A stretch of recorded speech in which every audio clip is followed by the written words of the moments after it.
Welcome, everyone, to the Islanders Never Say Die's live coverage of the Islanders against the Colorado Avalanche. I'm your host, TJ, and with me here, as always, is our NHL analyst and expert, the grumpy old man. They say there's no shame in his game because he is always the same. That's me. Grumpy, what's up? I'm seeing a different angle for you today. I want to make sure I could see the TV straight on. Oh my God, no, this doesn't, no, I need this, no, come on. Let's flip it so we're not looking at you at a weird angle. Center yourself up, please, sir.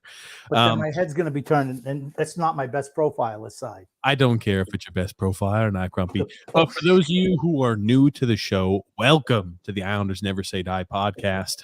This is a twice-a-week Islanders podcast that goes live every Wednesday and Saturday at 8 p.m. Eastern Standard Time. We also cover the Islander games that are not West Coast games, and as long as they're not on a Thursday or a Sunday. The reason we do not cover Thursday and Sunday games, Grumpy Old Man, is because we have a second podcast called TJ and the Grumpy Old Man. That is a general sports podcast where we talk all things sports, have a good time, and shoot the shit. You can find that in the link in the description below, or you're able to find it as a featured page on YouTube right here.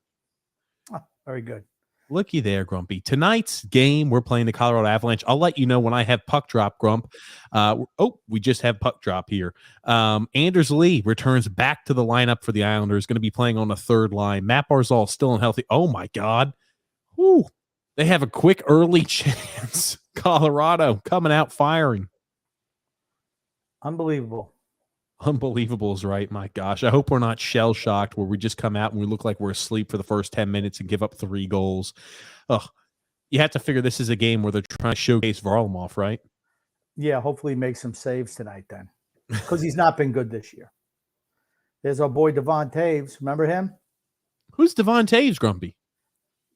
One of the better defensemen in the league. I'd say one of the top 10 defensemen in the NHL. Yeah, he's pretty good. Oh, man, oh, man.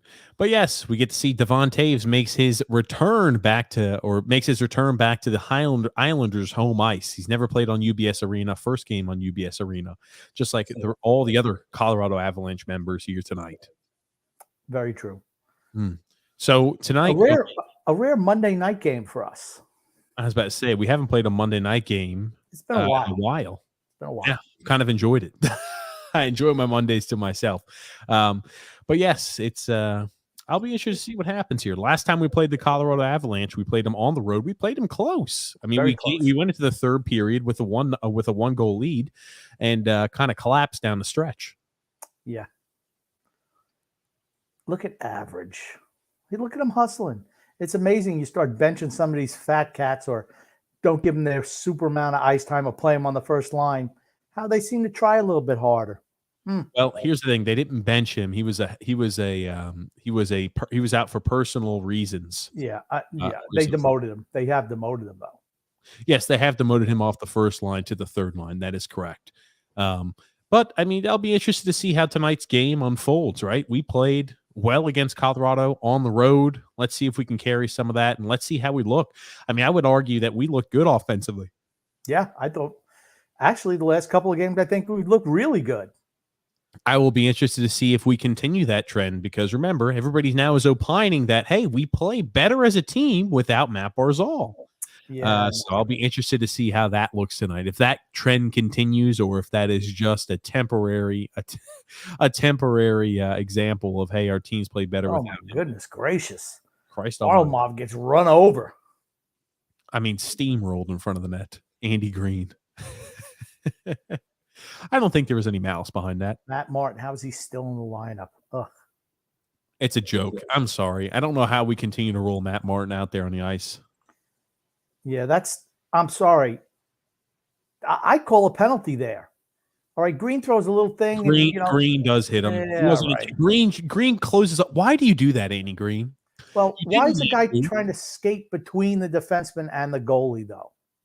And the defenseman closed it off because he knew he would force the issue into Varlamov. I mean, all you did was get your goalie hit there, Andy Green. Come on now. Oh, Jesus Christ. And he's enjoy Andy Green for the rest of the year because you never have to see him again after this. Well, hopefully I don't have to see him anymore at the NHL trade deadline. But apparently, hey, if he wants to stay here, Lou Lamoriello won't trade him. Yikes. That's just dumb. Oh, man. I tell you, Grumpy. It's odd. I mean, it's nice to see us have a little bit of jump today, though. Recently in first periods, particularly the first period against Colorado last week, and we came flat. We came out really flat. Yep, and the second period, we had a really good second period against Avalanche. Yeah, but, I mean, much better. Look who's got the puck. Josh Bailey. For those of you, Grumpy, let's pretend like you're commenting for people that sometimes they want to watch him post so they can understand what you're saying. Josh Bailey. He's on the second line right now with Beauvillier and Brock Nelson. Yes. So the second line is the same as it has been for a long time. I will be interested to see if Oliver Wahlstrom can manage to play more than, 10 minutes tonight. Maybe if he's lucky. There was some interesting quotes from Barry Trotz recently that I don't think we talked about on Saturday because everything was post-game.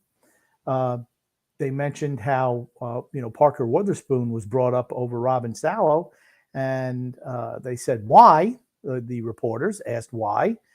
He said, well, he's been the best defenseman recently.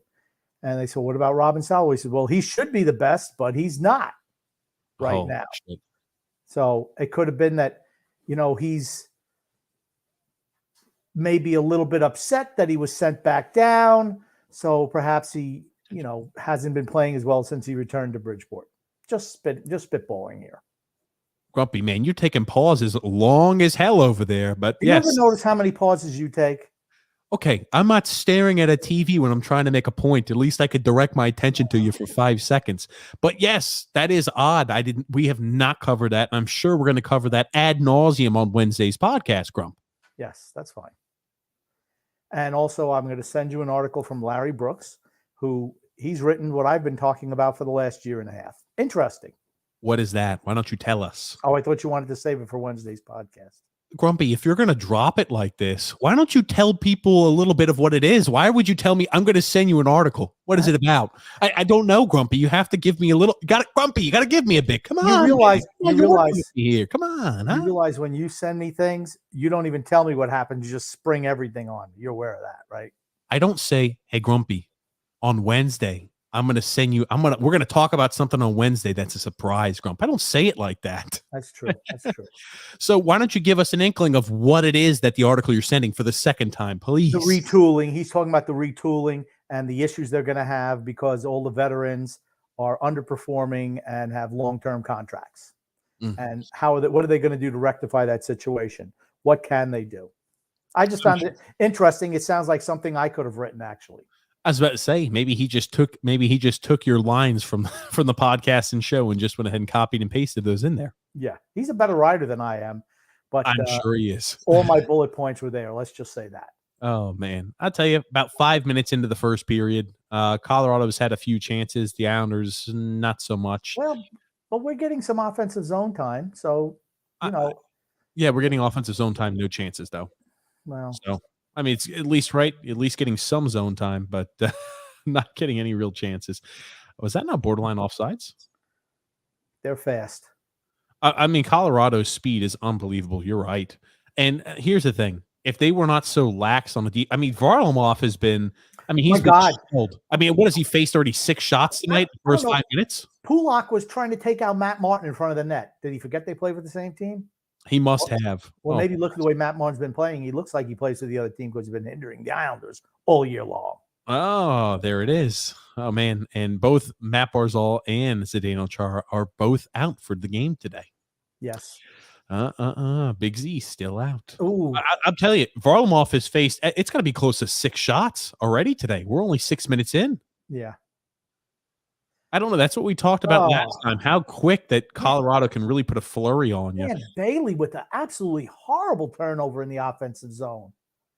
What are you taught like in Mites level hockey? You don't throw the puck into the center of the ice trying to clear the zone. And he did that. For a smart guy, he's super intelligent. He does a lot of dumb things. Absolutely. Well, I can tell you one thing. We haven't looked great. Bad news bears. Josh Bailey and Brock Nelson collide in the offensive zone and take each other out. Look at that. Keep on proving me right, boys. Keep on proving me right. Hey, offensively, we're much better without Matt Barzal. I don't know how many times. Jesus Christ. Oh, it's been a rough start. It's been a rough 6.5 minutes for the Islanders so That's far. offside. That's offsides. Colorado No, is we haven't looked bad. Josh Bailey, I'm sorry. I'm not going to, I'm not going to bag on him tonight. Everyone can see it. Oh, my gosh. And they show that as the replay. Ugh. Hold on. And did Mayfield collide with both of them? No, he avoided them and a 3-man pile up for the Islanders. My God. looked like demolition derby. SP says, "Hey, what's up, guys? How are you doing? What's up, SP? How are you?" Elvin S saying hello. What's up, Elvin? Wait, just realized what was Elvin's picture there? Yes, a la Madrid. Go. Yeah, nice. Thanks for paying attention. Thanks for playing, Grump. SB says here, I just realized that we're closer in points to the Coyotes than we are to the Capitals in points. The fact that some people still think that we have a chance is ridiculous. Well, they're true believers. Nothing wrong with that. SP wants to know, how did you like Batman, Grump? No spoilers. A quick synopsis. Okay, quick synopsis. Chris Nolan does not have to worry about his Batman trilogy being outpaced by this one. I was not emotionally connected to this story at all. I didn't like Robert Pattinson. I give it 2.5 out of 4 stars. The car chase scene was spectacular. Spectacular. I don't watch superhero movies, so maybe I'll make it to that one, but I don't know. I'm more of a Marvel guy than a DC Comics guy. Everything's in the dark. It's what a typical DC movie is. It's like, I don't know, they film it in Seattle. There's even during the day scenes, it's like pouring rain. What they do is they just go ahead and add that effect in, and they just turn the darkness up. Well, it's easier to do the CGI if you have it's at nighttime. Yeah, it's easier to conceal shit. Absolutely. SP also says, do you think Trotz is showcasing Varlamov tonight? The only way I could justify a Varley starting against the Avalanche. He played last time against the Avalanche. And look, here's Devon Toews waving to the crowd. He got a little tribute on his first game back. The Islanders as an organization are really good at that stuff. Okay, Devon Toews was here for what, 2 years? 3. Yes. Okay, but in essence, 2 years. 3 years, but yes. Okay. But that's not really long enough to get you a video tribute. But we're a class organization, period. I mean, we're always good at doing stuff like that, always.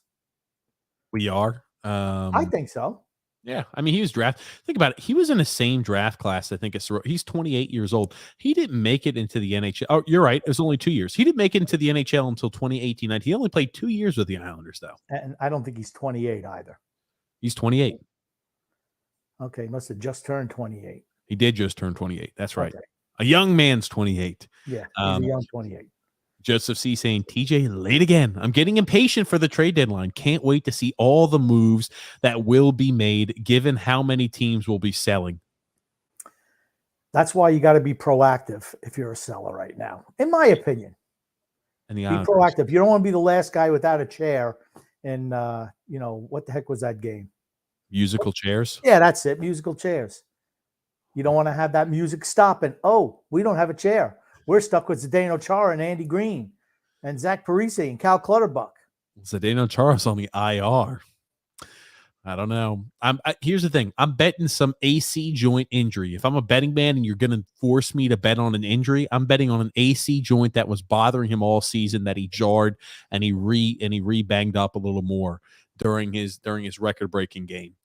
Apex Legends Senior Citizen says, the Islanders need to draft defensemen in the late rounds, just like Devon Toews. Oh, man. Good old Devon Toews reference. Well, the Islanders are getting some offensive zone time pressure right now. Yeah. Oh, and a nice shot attempt there, putting traffic in front of the net. They get a slapper on Francois. Is it Francois? Francois. I don't. Yeah, Francois. Francois. Look who's putting the pressure on. The line formerly known as the identity line. Oh, really not? Look at that. Oh, Ryan Pulock, they're going to go to the penalty box. Yep. What a freaking opportunity. I'll be honest with you. If he didn't hook, I think he was hooking Ryan Pulock on the way in. Nice move by Ryan Pulock. Excellent. If he didn't get hooked, I think that's a surefire goal, don't you? Devon Toews getting a little more face time. I mean, this was a beautiful and brilliant chance here, but look at this. Oh, he's buying Toews. Oh, okay. I'm sorry. That's a penalty. I didn't. Okay, now that I'm watching that again, he was not. That's not a penalty. I'm sorry. They called it anytime you tap the stick, it's automatically a penalty. That used to be just a stick check back in the day. But he's going to the box for slashing. We'll take it, but I'm on the record as absolutely hating those calls. How did Ryan Pulock not fight through a weak stick check like that and at least put the puck on net? I mean, that net was wide open. But the Islanders nonetheless are on the power play. Let's see what they can do with it. Again, so far, nice puck movement. Jean-Gabriel Pageau fees it. My God, Beauvillier, you have got to shoot earlier on that. Beauvillier holds it and stalls a bit instead of immediately rifling it for a one-timed opportunity, and the Islanders are forced out of the zone. Yeah, I think the puck bounced on him a little bit. And right again. Oh, yes! Again! Now, Dobson with the pass. Oh, my God. Did the garbage man score? The garbage man. I think the garbage man knocked it in.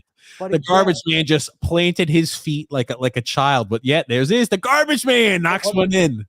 The vision of Noah Dobson just to slide that right over there. You think he's taking the wrist shot.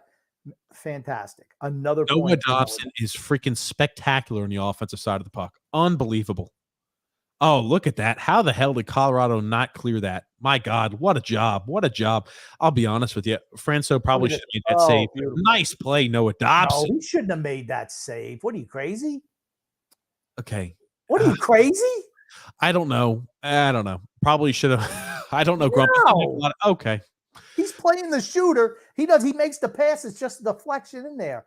And he was a little ways out, too. He was extremely far out of the net for where Noah Dobson was. Okay. And here's the thing. It was a better job by Noah Dobson, a fantastic job by Noah Dobson.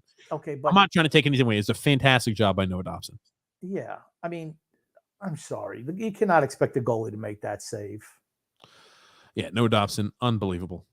Varlamov looking solid in net. That big save. Looky there. Islanders up 1-0. And now people are going to say, the Islanders are looking better without Matt Barzal on offense. This Johnson was actually holding Pageau's stick. I cannot believe Colorado was unable to clear the puck in front of the net. Oh, and that was lazy. Who the hell is 25 for them? That was lazy. Unbelievably lazy by him. Key for us is scoring that first goal, though. Say that again, I'm sorry? Key for us is scoring that first goal, though, right? Okay, the key for us is scoring the first goal. Gotcha. You sounded kind of muffled. But yeah, absolutely, Grump. I mean, we scored the first goal, I think, against Colorado, too, the last time we played them and still lost. I'm sick and tired of you being a Debbie Downer all the time. You should be positive like I am. Oh, that's right. Logan O'Connor was. Oh, my God. Big save. All right. Okay. It's tough to be positive when I see they have like 2 or 3 chances like that in a 10-minute span. I mean, Colorado's going to score at least 1 or 2 goals on us, right? Bare minimum. Aho got undressed on that move. Undressed. I think he's still picking up socks. My God. Varley comes up big. Kadri did not get a good shot on that either. It was a fantastic move by him, but he did not get a great shot on that. This is how they look to get. They are really skilled up front, Colorado. Unbelievably really skilled. They've got the best record in the NHL for a reason. Yeah. I mean, this is what it looked like last week. I mean, we played them tough, but their skill players are just really, really good. We got unbelievably lucky last week when we kept that game close. Like pucks hitting off of Kyle Palmieri and he's able to knock it in after just like careening all over the place. I mean, I would say more the bounces went our way the last time we played him, even though we lost. I mean, that play by Noah Dobson, that was all talent. That's skill right there. That's just great vision. I mean, that's not luck. So unbelievable job, Noah Dobson. Corey Kidd says, hi, what's up, Corey? Josh Bailey, the elite first liner, once again, says John Smith. He sucks. SP says 2 weeks until the trade deadline. When do you think Lou will make a decision on whether to cave and sell, or on whether he will cave and sell? I think he realizes we have to sell. The decision should have already been made. Yeah, I mean, it was made in this November, honestly. And it's just continued along the same path. He should have been a little bit proactive. Like I said, I would have started moving guys already. If you want to move 4, 5, 6 guys, you should have started some of that already. Okay. I'm talking about the 4 guys who are unrestricted free agents at the end of the year, then maybe a Bailey and a Varlamov. Okay, Grump. There's only been one player traded so far. One. I'd rather be proactive. Okay, Oh, Grumpy. We've discussed this. Look at this. My God, Aho. I mean, I'll be honest with you. That was actually a fantastic save. Yeah, I it mean, was. Kadri couldn't get the puck up, but I mean, that's a fantastic save in Close there by Varlamov. Unbelievable save. Coming up huge tonight. He's looked good. Yeah, that was a good save. Yeah. That's what I said. Chris Smith saying, "What's up, guys? What's up, Chris?" And puck has dropped. John Smith saying, "Happy we got Austin Zarnak back." Yep, we'll be talking about that big on Wednesday. But we have a lot of work to do getting rid of a bunch of dead weight. Exactly. That's why I want to do it sooner rather than later. Oh my God! You think we should wait until like what 3:58 2 Mondays from now before we make a deal? No, that's not what I'm saying. All I'm saying here is this. There's been one trade made, and you're like, I want to have everything done already. Guess what? I want to maximize what a return is. So if we have to go ahead and wait until 2-3 days before the deadline, I'm fine with that. If it maximizes our return, I'm fine with that. You do realize that's not what I said, but You said you'd rather be proactive and get all this stuff moving now. If you want to move 5 or 6 guys, you'd rather have us already been making trades now. That's what you said. Yes, that doesn't mean that all need to be done now, but I think you should have made at least one already. Absolutely. If you wait and the people who get more desperate because they're trying to win a cup as they get close to the deadline get more desperate, I'd rather wait. Big body check. Huge check there. Oh, come on. What? Are they calling a penalty on that? That's just a clean Oliver hit. Walsh going to get penalized? What? Holy shit. That's BS. That is BS.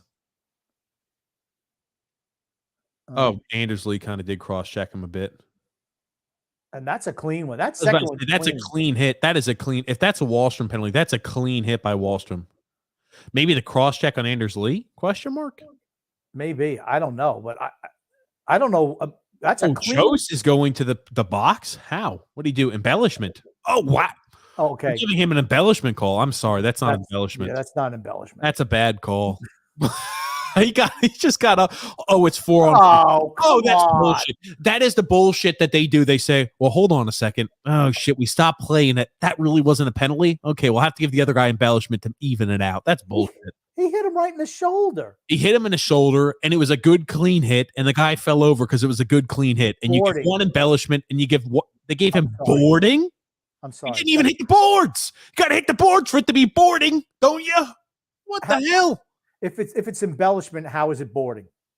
If it's embellishment, how is it boarding? How can you give one boarding and one embellishment? That's AKA I'm the referee and I just screwed the freaking pooch and I don't want to go ahead and penalize him because I just screwed up. You either boarded him or he embellished. You can't have both. Is this Buck? Is this the guy with the teeth? The teeth over there? Gappy? Gappy. Yeah, he's got big gaps on his teeth there. Yeah, that's him, Grump. Oh. Looky there. Look at the little girl. She's like, they dragged me to this hockey game. At least I got a puck. Oh, man. Oh, man. I think he gave her the puck. That's nice. I'm happy we did get Austin Zarnak back, though. Yeah, I was sad when we lost him on waivers. I think he played really well in this limited time with the Islanders, and I'd like to see what he could have done with more opportunity. But it's 4-on-4, and 4-on-4 honestly favors Colorado. Nice defensive play by Noah Dobson on Gabriel Landeskog. Really nice. Fantastic play. And the Islanders are unable to get it out of the zone. Well, here we go. We finally do. Basically fighting it. Brock Nelson with a drop pass. He's able to retain control. Islanders have it deep in Colorado territory. I like the fact that the one guy off ice here. Well, I guess you're going to play two defensemen. Uh-oh. And it comes at 2-on-1 for Colorado. Oh, saved by Varley. He buries it right into the crest of Semyon Varlamov, and he comes up with the save. There's a lot of goalies on the trade block right now. Well, there's two really good ones, and everybody else not so much. And the two best are what? I don't know. Varlamov's played like crap this year too. So I mean, you want to lump him in there, that's fine. So crap is a 9-1-2 save percentage on a bad defensive team. That's crap to you. He's not been good. He's not okay. I'm not saying he has, but his not being good is still a lot better than other people not being good. Well, that was a good job also by Scott Mayfield. And another couple big saves by Varlamov. Unbelievable. Varlamov is dialed in right now. Varlamov's having a fantastic evening. he's going to give up a goal because Colorado is just going to put so much pressure on him. But man, oh man, he's had, oh, what a move by McKinnon. Look at his ability to stop and start. That guy can really create separation. Can I just say something? This 4-on-4 almost seems like 5-on-3. I was about to say 4-on-4 favors Colorado because they're a much better, faster skating team, and they do a great job in the offensive zone. True. More space is beneficial to the better team. But hey, we're able to survive the 4-on-4, guys. Man, oh man, they can skate. They create offense in a hurry. It's like they can turn it on from nowhere. Oh, what? What is the call? Cross check. Andy Green got a cross checking call. Are you kidding me? Andy freaking weak ass Green caught a cross checking penalty. Are you kidding me? Are you kidding me? Andy Green caught a cross checking penalty. Are you shitting me? Even Barry's going. Barry's like, what the? He said, what? He said, what? Exactly. My God. No, I'm sorry. That's a terrible That's call. called be stronger on the puck. Who is this moron? Cross-checking Andy Green. I'm sorry. Be strong on the puck. When a guy who's 5'9" knocks you, 5'9", 38 years old knocks you down, you need to be stronger on the puck. Varlamov has been fantastic tonight. Unbelievable. Okay, you're really overselling what he's done. He's made a couple of good saves. Okay, guess what? I don't know, Grumpy. They've had 13 shots. He's not been Colorado has had 13 shots, 2 of them being breakaways, and a few really in-close chances and opportunities. He's done a great job tonight. This is the Varlamov we had seen of last year. We have not seen any of what we've seen tonight out of him at all this season. Are you working for the Islanders right now, trying to drum up trade interest for Varlamov with the way you're selling his performance tonight? Semyon Varlamov played the best performance ever recorded by a goalie tonight against the Colorado Avalanche. Any team would be lucky to give up only 7 first-round picks for a guy this talented. Here's the thing. It's only a matter of time before they score. Colorado's just a fantastic offensive team, and they're on the power play. Their top-line guys are just fantastic. And here's a goal. There it is. All tied up. There it is. Only a matter of time. Cale Makar with the goal. It was all because of McKinnon being able to steal that puck. They lose it and they just take it right back. Their top guys are sensational. Yeah, their first few lines are unbelievable. Nice shot by Cale Makar, but man, oh man, I'll tell you, that was a bullshit penalty. Here it is, right here. You got to clear that, Pellick. And they keep moving your feet, and there you go. McKinnon just skates in. One pass, bang, goal. He's probably. I think it honestly took a deflection off of. It took a deflection off of Jean-Gabriel Pageau's stick. I think. No, he just missed it. Nope, he's got to do better on that one. Yeah, he got to do better on that one. Good shot. But there was Landeskog. Even if you make say Landeskog is right there for a rebound too. They're good. It's going to be a high-scoring game. Colorado is guaranteed to score at least 3 times against us just because they're so unbelievably fast and they create so many chances.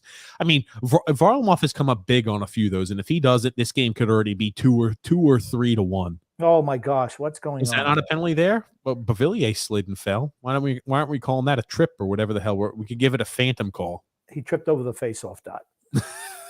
It happens. Oh, man, especially on UBS ice. It happens all the time because it's shitty ice. I'll tell you what, though. If we're going to lose, I'd rather lose. What's going on here? What's going on here? One of these punks going to the Bach O'Connor. Ship them off. I could, what the hell? This has been a really fast-moving first period, though. 15 minutes in already. Yeah. Wow. Like no stop. I mean, to me, this has been an exciting game. And if you're going to lose, I'd rather we play like this. It's more fun. I'd rather us lose because now we're in the tank position. I mean, no reason to continue. We're trying to tank, Grumpy. We're not making the playoffs. I'm still not rooting for us to lose like you. But like I said, I want to see how. I wish the younger guys would be getting more ice time. I'm sick and tired of seeing the 4th line out there like every other shift. Well, we have to go ahead and play Matt Martin his minutes. Matt Martin needs to play 13 minutes a night, and Oliver Wahlstrom only needs to play 8, Grumpy. Didn't you know Matt Martin is so integral to our success? He's useless. Chris Smith saying, I would like to see Barzal, Palmieri, and Bavillier on the first line when Barzal's healthy. If they trade Parise, that's what you might see. Why not? Why not? Speed with Barzal. Guys who can skate. That's what he needs. Tony the Werewolf said, dude, did you guys ever check out Batman versus the Werewolf? Tony the werewolf. Christopher C said, "Hey Grumpy, since you don't want our captain on the first line, do you like it better when he's on the third? How would you put him against a powerhouse like Colorado? Let's hear it." How would you put him in against a powerhouse like Colorado? Let's hear it. Well, he scored a goal today, so obviously him being on the third line works best. It was a power play goal. That being said, what the hell's going on? I don't know. He's like, What are they doing hey, this for? look at me. I am an airplane. Woo! I don't know what the heck this guy What doing. what in the hell are they doing? I don't know. Who's this 15 guy, too? He's got a big chin. He looks like Sergeant Slaughter or Anders Lee. Those big jaws. My gosh. Well, Nothing. okay. Why did they call timeout? It's like they just stopped play. I thought we were going on the power play, No. but I guess not, question mark? They just wanted to stop play mid-action? Oof. Varley. It's 1-1 right now, guys. 5 minutes left about remaining into the first period. Ooh. 19 goals for your defenseman. Cale Makar's got a lot of goals. A lot of goals. 19 goals is a lot for a defenseman this day and age. It's not like Paul Coffey and Bobby Orr out there. Well, here's a 3-on-2 opportunity for the. Oh, here we go. We did a good job of getting back. Move. Holy shit, Varley. Mayfield said, actually, that's the first time that Josh Bailey shot the puck in a month. He's on his own goal. Oh, there it is. There it is. Mark A says, "I'm at the game, baby." You picked the game to go to, Mark. That's for certain. Entertaining nonetheless. Ooh. Oh my God. That almost deflected off of Scott Mayfield and then the net. Yeah. Chris Smith saying they put Wahlstrom on Bailey's. They put Wahlstrom on Bailey's line though. No. Wahlstrom is on the line with Lee and Parise. They play that. That's the third line. So they put on the second line is Jean-Gabriel Pageau, Oliver Wahlstrom, and Parise, I think. I think Bellows was playing on that line. Oh, Bellows. I'm sorry. That's Bellows right. with Palmieri and Pageau. Okay. I don't know. They're switching up the lines so frequently as of late. It's tough to keep track. It changes on a game-by-game basis. Oh, my gosh. Nice takeaway. Make the pass. Oh, buddy, that's going the other way. We better get back. Pulak. Oh, okay. We get back. We do a good job of dispossessing him. Kyle Palmieri exiting the zone. Pulak's been underwhelming this year. Do you think it's because he's still hurt? I think it's because he signed a new big contract. Oh, come on. Don't be so cynical, Grumpy. Don't be so cynical, Grump. Here's a line combination. Look at Anders Lee actually hustling out there. Wallstrom out there throwing the body. Well, better watch out. He's going to get another boarding call. Better not hit him too close there, Oliver Wahlstrom. But yes, on the second line, it's Bellows, Pageau, and Palmieri. A third line is Lee Parise. Parise centering, and Oliver Wahlstrom. And then the crap line is fourth. The fourth line's our best line, Grumpy. It's our identity line. How dare you? You know what I was thinking earlier today? What's that? Actually, I've been thinking for weeks. I'm like, well, Case Zekas, I know he's got 5 more years, but it's only like $1.5 million per. No, he makes $2.5 million per year. I was about to say, if you bury him in the A, he's still going to be making like $1 million? Ugh. So even if you were to put him down in Bridgeport, he's still going to cost $1 million against your cap at every single year. So terrible. We have been outshot 16-5. Oh my gosh! Come on, another stoppage to play. Play with a high stick. Drew L says, "Are you guys ready to lose to Devon Taves?" And he'll get another 3 points against us. I'm blaming everyone's negative attitude about the Islanders and Devon Taves. Is all on you, TJ. I'm blaming you for this. Yes, that's right, because I'm the negative one at the show. Oilers highlight says, "Hey, nice to meet you guys. How are you doing? Doing well, Oilers. How about yourself?" Tony the Werewolf says, "Re-sign Bailey for 5 years at $60 million, and trade Barzal for a 4th round pick in 2042." I agree. That's probably going to set our team up for future success. Even I don't think we're going to sign Josh Bailey back. I think we need to sign him longer than that. We're not probably paying him enough. Angelo M saying, "Hello, boys." What's up, Angelo? How are you? Will the New York Islanders go to the Super Bowl? Corey says, "Well, we won't go to the Super Bowl. We're probably not going to the Stanley Cup Finals. We're not going to the playoffs either." I think guys with other sports teams can go to the Super Bowl. I think they have preferential treatment if they want seats. I think there's a way they can get them. Meatball Parm says, good evening. What's up, Meatball Parm? Look at that. Ooh, hum babe. Look at that, Grumpy. What a film saying, quite often I see Parise on the ice and I think it's Barzal. Am I alone on that one? He's one of the only couple of players where it's noticeable their ability to skate and change directions. Well, hold on. Now you're saying that Parise is doing a good job skating. You said earlier on. I told you I was wrong on him. I told you that.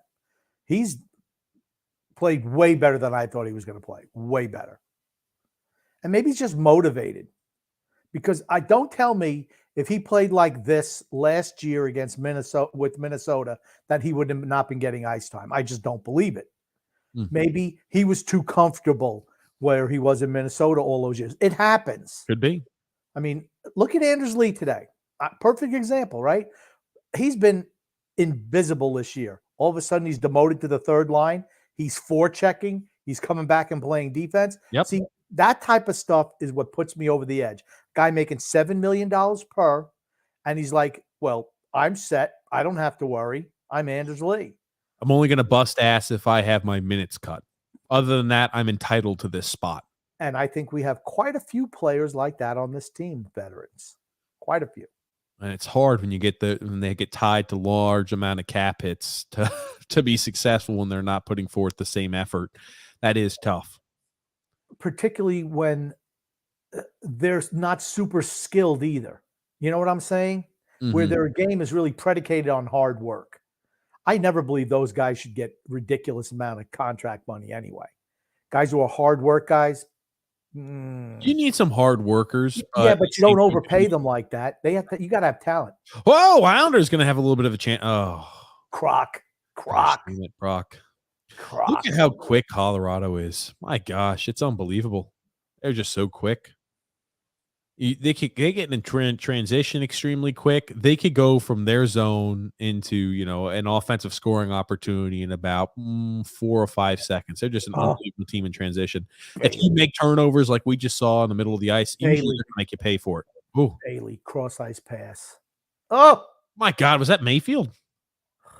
No, it's Pulak. Pulak's been terrible this year. I keep on telling people he's been terrible this year. No one wants, it's because he's not with Pelk. No, because he's just not as good this year. Have you heard about the arrest of former UFC heavyweight champ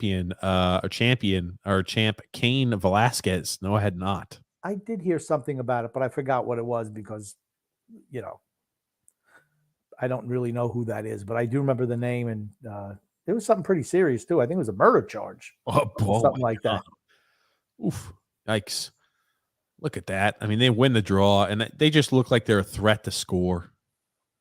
Look how they hustle back. I was about to say, looky there. Oh, look, here we go. We don't even get a shot on that. Bellows. Nice hustle, though. Nice play by Taves. Nice hustle by Bellows on our side. Anti-Censorship Society, which is Jer Ben, says, glad Pulak and Pelech are reunited. Why is Bailey on the first line and Wallstrom on the third? He likes Josh Bailey. Yeah, he can only play. He's got it written into his contract that Oliver Wallstrom can only play a maximum of 10 minutes a game. So the only way you can do that is by putting him on the third line. Oh, here comes the other way once again. Just up and down. It's exciting hockey, but it's McKinnon's good. McKinnon's good, isn't he? For certain, he is. Oof. And their defense just that's McCarr. He's below the face-off dot. Think about it. My gosh, they've had quite a few shots. I want to say they had close to 20 shots on net this first period. They've had quite a few shots. Yeah, but you know what? I think we've done really well this period. Yes, they've outshot us, but I'll tell you what, they're better than we are. But I mean, we hung with them today in the first period. Look at everybody giving Varley a nice little smack on the butt. Good job, Varley. Maybe you can take the bus home with them. Can we only hope? That was a nice play by Bellows. Strong move. And it was Taves. It was Taves makes the play. I tell you. Nice move. Nice power effort by Bellows, though, for certain. Bill B says, I think Chara has played his last game as an Islander. Will probably announce retirement if he can't be moved at the deadline. That's an interesting point. Here's the question. If he retires, will you subscribe to the thought that I had that he was playing injured and playing impaired to get the record? And if he retires, right, that was it. That was all he was going for. And the Islanders wanted him to get that record. So they played him despite maybe having an AC joint injury. I'm not saying it's 100% proven because he could be traded and play with a new team. I'm just saying it's a little, the timing is a little odd. No, I'm going to say no. I'm going to continue to say no to that because if he was injured, he wouldn't have been playing 20 minutes a game. AC joint and AC, it doesn't affect your legs. But if you're throwing the body around and you're limited with your... He had to fight his last game. He was throwing punches his last game. Did you see the actual hit? The hit didn't look brutal that he delivered. It was a hit he delivered, and he didn't look like he was banged up. Maybe that's what been out for a week and a half, 2 weeks. Well, maybe that's what hurt him. It didn't look brutal. That's what I'm saying. It looks like maybe he jarred something, which makes me think he had a pre-existing injury he's been dealing with all season. Or maybe since he's 45 years old, your body just... He's only 44, thank you very much. He's 44 and a half. You know how those kids have those half birthdays? So does Zdeno Chara. So he's 44 and a half. And he's actually in his 45th year of life. If you think about it, when it says you're one, you've already lived for a full year. Stop that bullshit. Don't even get started. Okay, Grumpy, continue, though. I think that maybe that check, because he had to fight that game, too. Maybe that check... just maybe it hurt the shoulder. I mean, it doesn't, just because it doesn't look bad doesn't mean... How many times you see guys get non-contact injuries? That was not a non-contact injury, though. Maybe the way his body was turned or something, he hits the guy and just something happened, something popped. It happens. I'm just sick and tired of you trying to sell him like this guy was only around to get the record. I'm sorry. I'm just saying, let's say this. Let's assume he doesn't get traded and he retires after not being traded at the deadline. What do you think then? Do you think it has something to do with the record? Do you think all he was going for was the record? Because I think you can opine. Oh, really? No, I think he got hurt on that play. He got legitimately injured. Okay, I'm saying it's still a possibility. I'm just saying it didn't look like the injury that he sustained should keep him out for 2 or 3 or 4 weeks, however long it's going to keep him out for. That's all I'm going to say. Right, Matt Barzal will probably be back before he did, and Matt Barzal was visibly injured on the ice. A little different. So, okay, we don't know how long either one of them is going to be out. A ZKFB show says, "What's up? I'm new to hockey. I'm a new hockey fan. Let's go Islanders. Let's go. What's ZK? I'm going to say football is the show. After that, looks like a New England Patriots helmet. So yes. I'm going to say I don't know. I can't read the numbers; too small. But I don't know what ZK stands for. Zeke football show. The Zeke. Let's go ZKFB. We love you, baby. Christmas says, Lee with the goal. Absolutely. John M saying, good evening, gentlemen. Good evening, John. What's up? Nice pass. Just an average goal, says What Films. Absolutely. Tony the Werewolf says, what the hell is... Wow! This is an actual werewolf fighting Batman. Okay, there is no such thing as a werewolf. That's a werewolf, Grumpy. I've seen werewolves before. That's a werewolf, not a werewolf. I can't... It's not wolf. It's wolf. It's like you being a freaking nitpicky son of a gun to where I say Jaguar and you're like, it's Jaguar. However the hell you pronounce it. It's not Jaguar, it's Jaguar. Oh my God, same damn thing. You know what I mean. Oh, know how to pronounce your damn words. Werewolf, not werewolf or werewolf. It's werewolf. The plural of werewolf is werewolves. Werewolf. Not werewolves. Yeah, werewolf. I can't wait until they re-sign Parise and let go of Dobson now. Dobson is our new young Who's that? I don't know. Fair enough. Grumpy, I'll send your Auburn t-shirt this weekend. Getting ready for tournament time. Psyched up. Jewel says, oh my God, Dobson is so good. His game is taking a quantum leap jump the second half. Quantum leap. He says Dobson is our new up-and-coming defenseman. Hope Lou doesn't trade him to the Avalanche. Wouldn't you have to say he's untouchable at this point in time?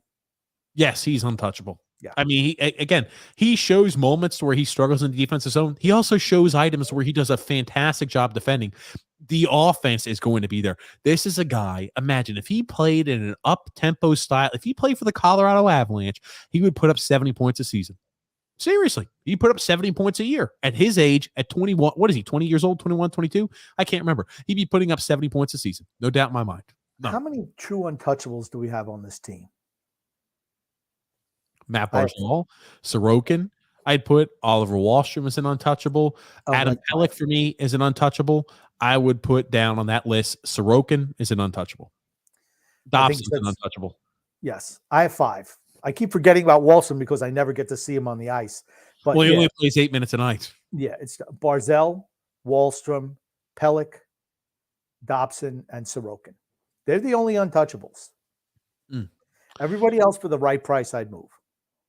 John A. says the rumors are running rampant on fan sites. Best one I've read so far is that Barzy has been barking at Bailey and that Lee has taken Bailey's side on the matter, even going as far to say that Barzy isn't that good. Ha! The irony of a human version of a bubble hockey figure calling Barzal not good.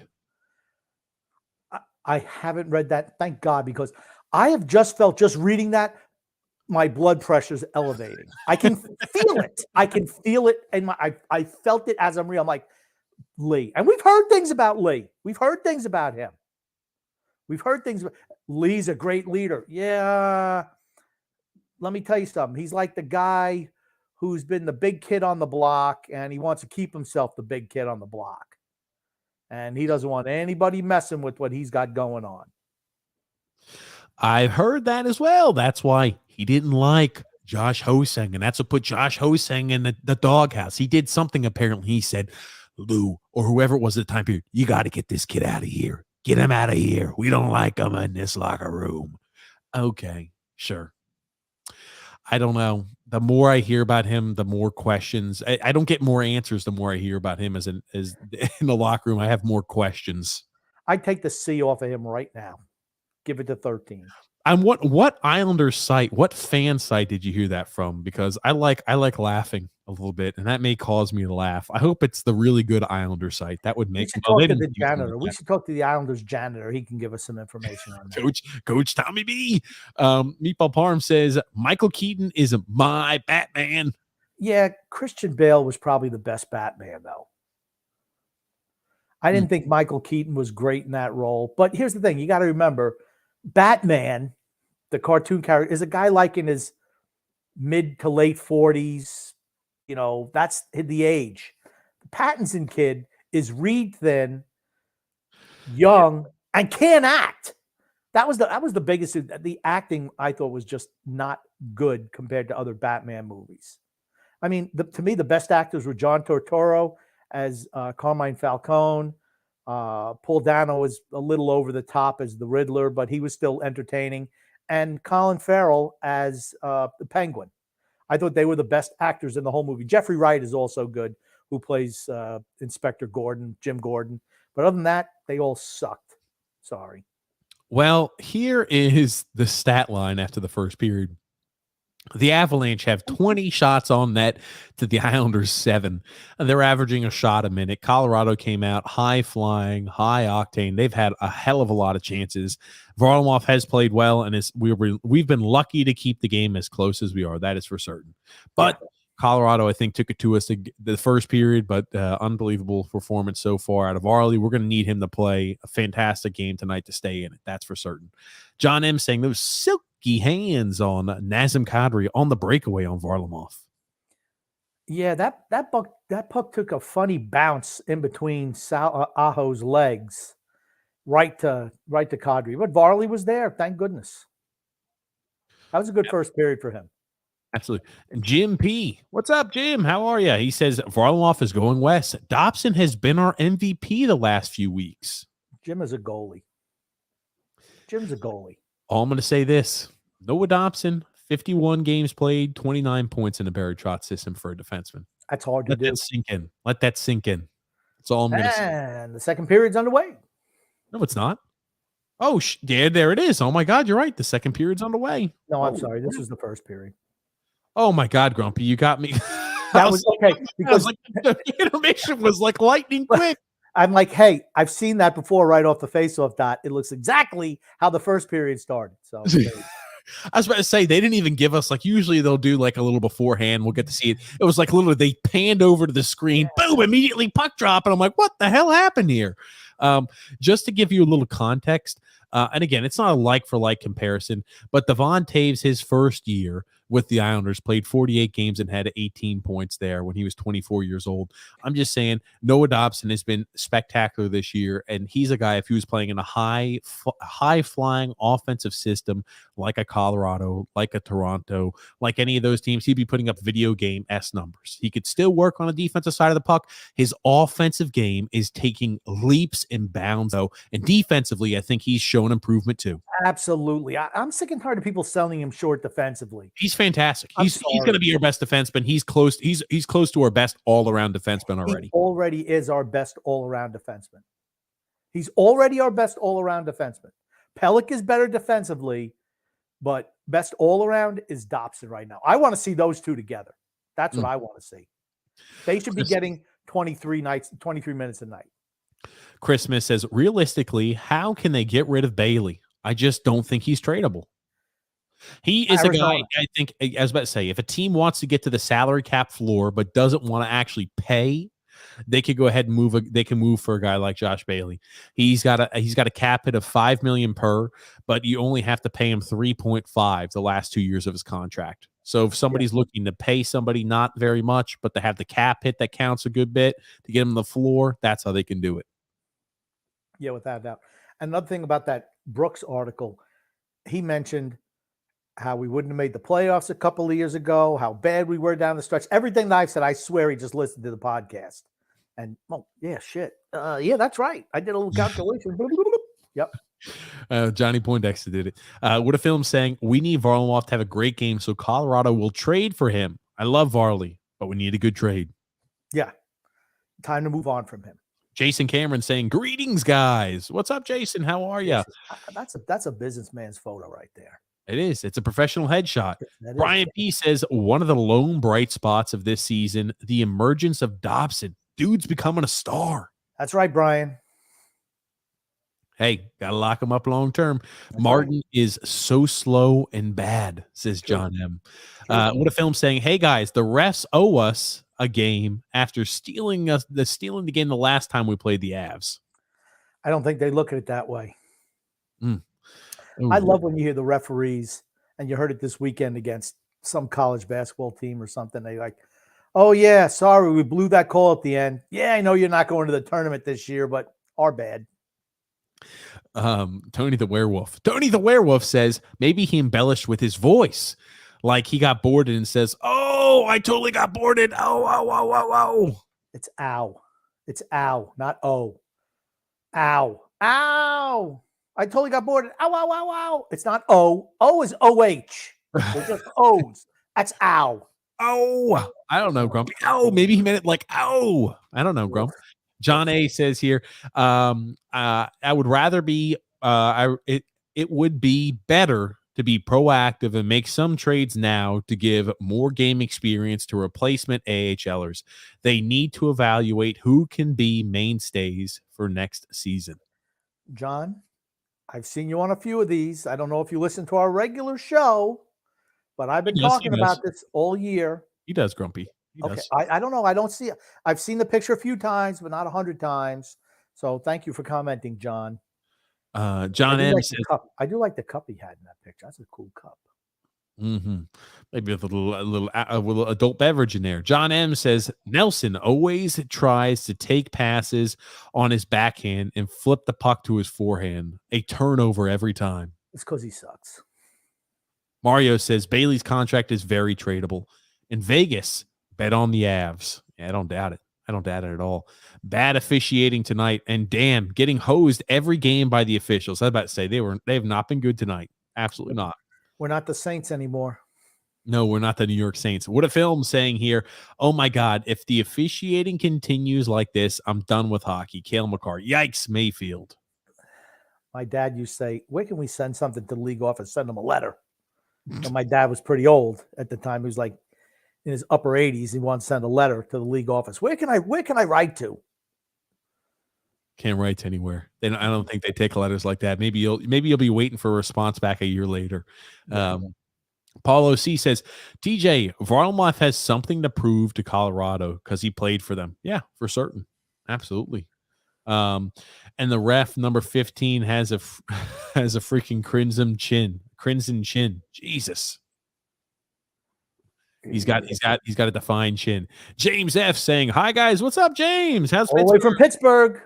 Absolutely. John M saying Varlamov wants to prove he wants to prove the Avalanche wrong for letting him go. Well, yeah, I mean, he was an unrestricted free agent, so he went somewhere else. Nothing wrong with that. He wasn't getting a 5-year deal worth $5 million from Colorado. Nobody who was sane would have done that. And then Griffin R, I assume he meant to say, as an Avalanche fan, this game is managed horribly. Okay. James F saying, do we get the win tonight? No. I think Varlamov's playing well. I think we lose this game. I know we're through the first period. I think we lose 5-3. Okay. Is that a repeat of the last time we played them? If it is, I'm going to say 5-2. Okay. We'll see. I'm just enjoying the game. I thought, like I said, for me, I'm looking at how the young players are playing at this stage of the game. Phyllis Parise Ellis says, how can I watch the game? ESPN Plus. Fubu? I think ESPN Plus is the best way. I think Fubu maybe has it as well. James F saying, will the Islanders raise Chara's most played banner win in the playoffs or win in the rafters or his number since he's an Islander? No. No. Robert K, the game has started. And yes, I agree. The Islanders are making the World Series. There we go. Griffin R saying here, as an Avs fan, surprised that it's 1-1. The fishing game has been bad for both teams. Varlamov is playing good, and give the Islanders Vasilevsky. I'd take him. He's only the best goalie in. I was about to say. Devon Taves leads the NHL with a +45 rating. I forgot. I didn't get to see the rest of the question. Sorry. I'll go back and I'll read it. Give me a sec here. A +45 rating. Who holds the Islanders record for the best rating in a single season? I don't know. Pockton. I'm going to go with Pockton. I may be a little farther behind you now because I just had to go back 10 seconds. Here's the thing.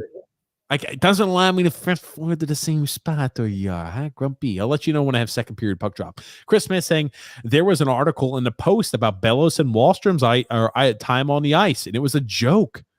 Rod said that he doesn't want them to get overwhelmed. Yeah, I think I sent you I think I'll send you that article. I read it today, and it was doesn't want them to get overwhelmed. They're 24 years old. What are they, 22 years old? Yeah. What? 22, 23 years old, doesn't want them to get overwhelmed? Yeah. Trotz, do you really believe the bullshit that you say like that? I know you don't. Let me know when they drop the puck. I will let you know. We've got puck drop in the second period. The Islanders' second line out there of Pajot, Bellows, and I think it's Parise or Palmieri are out there to start the period. Yes. The rest were abysmal that period. Holy shit, absolutely. We're not ones who rip on the officials usually, but it was egregious in the first period. I was about to say, we don't complain about officiating because usually the officials are incompetent for both teams, but I would say they're a little bit more incompetent in favor of Colorado to start today's game. Trotz doesn't want them to get overwhelmed. Christopher C said, all right, Mr. NHL analyst and expert, if you were in a situation like this within a season, what moves would you make with the boys you have? First of all, I would try to trade, and it's going to be a process.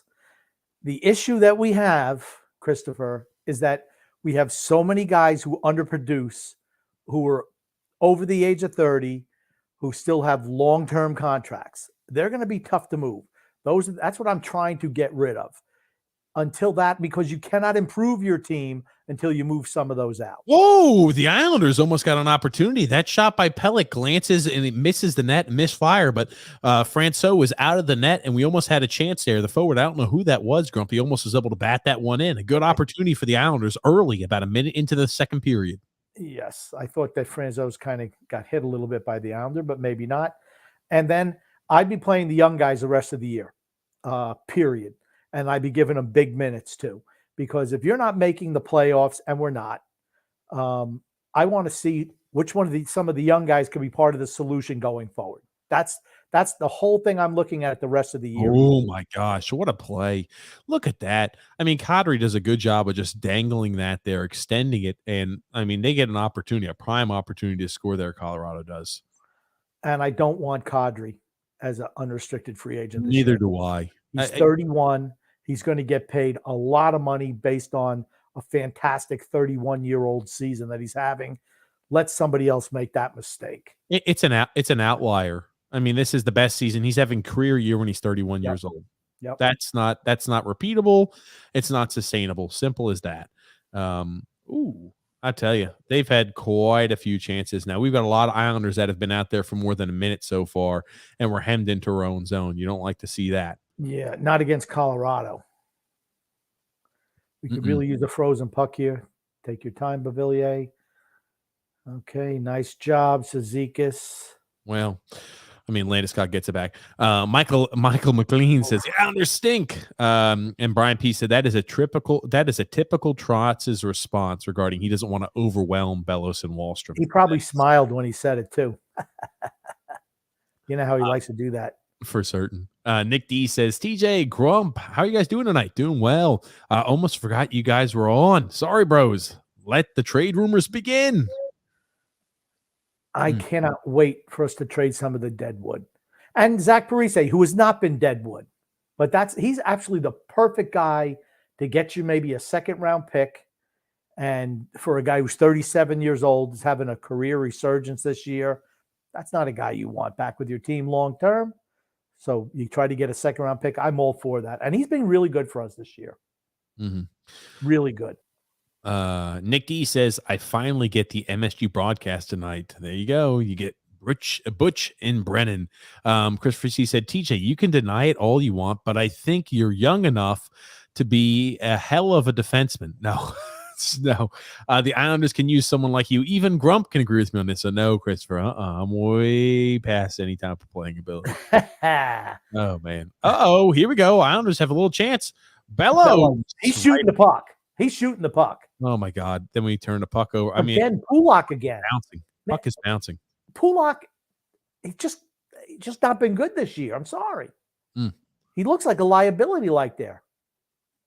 Oh wow, they iced the puck. That was close. John P says, good evening, gentlemen. From today's New York Post article, it's a process. Oh, here we go. It's a process with Wahlstrom, and it's a process with 23-year-old Kiefer Bellows. He always calls him Bellows. See, it's Wally, Leasy, Bales, Nelly, Bellows. Tells me he doesn't like him. Bellows, where it's easy. Everybody analytically and everybody who says, oh, just put the kid in, he'll be fine. It doesn't work that way, Trotz says. You get confidence by earning it little by little, I'm sure he said. Earning it a little bit. Yeah, he's full of shit. Okay? Yeah. When your season is over, you want your kids to play. You want to find out if he can be anything. Wahlstrom is obviously going to be something, but you have shown no faith in Bellows or Aho. So to me, you got to just roll him out there. I mean, he did the same thing with Dobson. I mean, you probably heard us last year not throwing Dobson into the fire a little bit more. Think about how much better we would have been if Dobson was playing like this last year, but he played him sheltered minutes for 2 full years, and it wound up hurting us last year because we didn't have anybody who could move the puck out of the zone. It delayed his growth as a player. That's My right. God, look at the opportunity Colorado has. My goodness gracious. Makar again. Jeez. I mean, the entire team is just unbelievably offensive gifted. They're unbelievably offensive. Nice save, Varley. Varley has been fantastic tonight. And even when it looks like Colorado's caught out of position, look how quickly they get back. And look at this. I mean, their speed is unbelievable. Gracious. Oh, look at that. Did Varley save that, or was that just a missed shot? I think he just missed it. Oh, I mean, those ones, they shoot it off the boards and oh, bounced right God, out. We have been just, Varley's getting shelled tonight. Oh, you know, like when they used to say, like, hey, you know, after your quarterback wrecked the oh my God, you're ahead of me still, Grump, but that's fine. Oh, that looked like it hit the post. Looks like we're in trouble. My God. Yeah, it did. Yeah. Niskutkin, Valeri Niskutkin hit that off the post. Ugh, Scooching. He was a bust. But anyway. Yeah, somehow he comes to Colorado. He's really playing well. Well, yeah, that's what happens when he's playing prop man. I tell you what, Barley, a lot of those shots, he's like really out of position there on rebounds. Mm-hmm. My gosh, we've been dominated the second period. It wasn't a good first period. It's been, I would argue, a even worse second period. About 7 minutes into the second period, they had 20 shots on goal in the first period, but I didn't think it was as bad as it seemed. This period's been bad. This period's been awful. This period's been woeful. Holy crap! It's like the Russians against Team USA the week before the Olympics. This is exactly what it looked like. I'm telling you, I saw that game live. This is what it looked like. They just do anything they want. They look the dominant team by a country mile. Oh my God, Jesus. Nelson, stop reaching and skating. And honestly, Nelson should have been penalized for that. If the Colorado wasn't being so dominant, that would be a penalty on Nelson because he was reaching in and hooking him. Ooh, I'm about to say getting a little physical. I like it there. I like it, Adam Pelech. Adam Pelech's been on the ice for over. They're like a buzzsaw right now. Colorado's like a buzzsaw on us right now. Just all over the place. We could have let it go ice, but no, forget it. Gracious. Drew L says, honestly, Grump, I think after hearing that Barzy thing, my brain cells don't exist anymore. Oh man, about Barzy and Alec and Anders Lee having an issue or something in the locker room. After hearing that rumor, stripping Lee, I'm sorry, Martin, a little bit behind Cizikas there for a wide open shot on net. A little bit behind. Ugh. And look at that. After being absolutely dominant, the Colorado Avalanche fall asleep in their own zone and almost give up a goal. They just look so lax in their own zone after putting on so much pressure. I tell you, Varlamov may not have played for a while, but he's getting about 2 games of action tonight. Thank goodness Colorado had Matt Martin on their team with those 2 bad passes, the guys who were wide open. He had Cizikas wide open, the pass was behind him, and he had Clutterbuck wide open, and the pass was in his skates. Oh, better pass there from Matty Martin. Maybe we have another goal. It's a really good Islander site. Oh, it's the really good Islander site in the comments section. Oh, the really good Islander site. Oh, in the comment section. I'm not sure. The comment section could be anything and everything, but maybe the late night janitor might have something on it. Drew L says all Hosang did was ask questions. He didn't even do anything wrong. That's right. Even the GM admitted it. No, yeah, we heard some things. We haven't seen it, but we're going to send him down to the minors to work on it. What? What does he have to work on? You didn't see it. Everyone had a clean slate, supposedly. Clean slate. John P. says Adam West was the best Batman. LOL. Wink. I loved Adam West as Batman.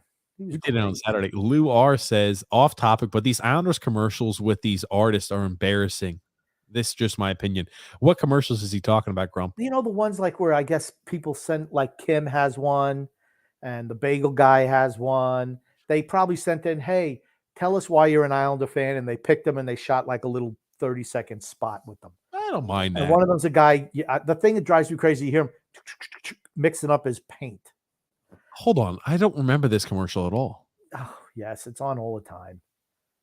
Oh, ooh, my gosh. Look at that opportunity. They've had so many good chances. They've been blocked out front. A lot of these shots are getting blocked out front.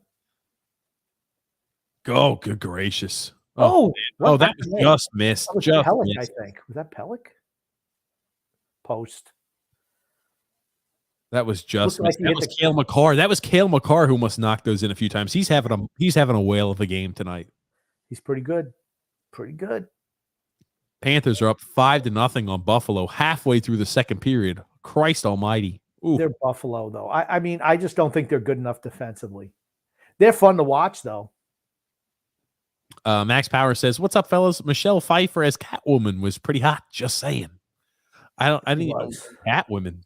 Was Catwoman a superhero movie or something?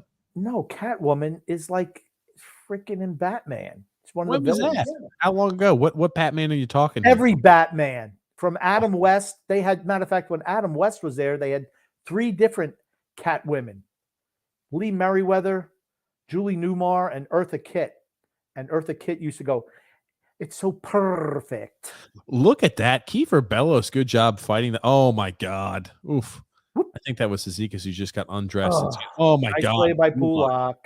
Nice play by Pulak. He almost got walked around, but a good job with the positioning. There's my boy Aho. Jeremy F saying, good evening or good Monday evening, fellas. Hope you're having a great show. Thanks, Jeremy. Absolutely are. Paulo is saying here, I'm not so sure Wallstrom is an untouchable. Oh, please. Well, the way Trotz has used him, it makes you think that he's not untouchable. You can't be trading away 21-year-old snipers. Can't do it. When your team is devoid of that. Yeah. Of anything. What if I'm only talking about 5 guys are untouchable. Everybody else, you can touch them up, feel them up underneath their shirt, whatever you want to do. Do whatever you want. They're available.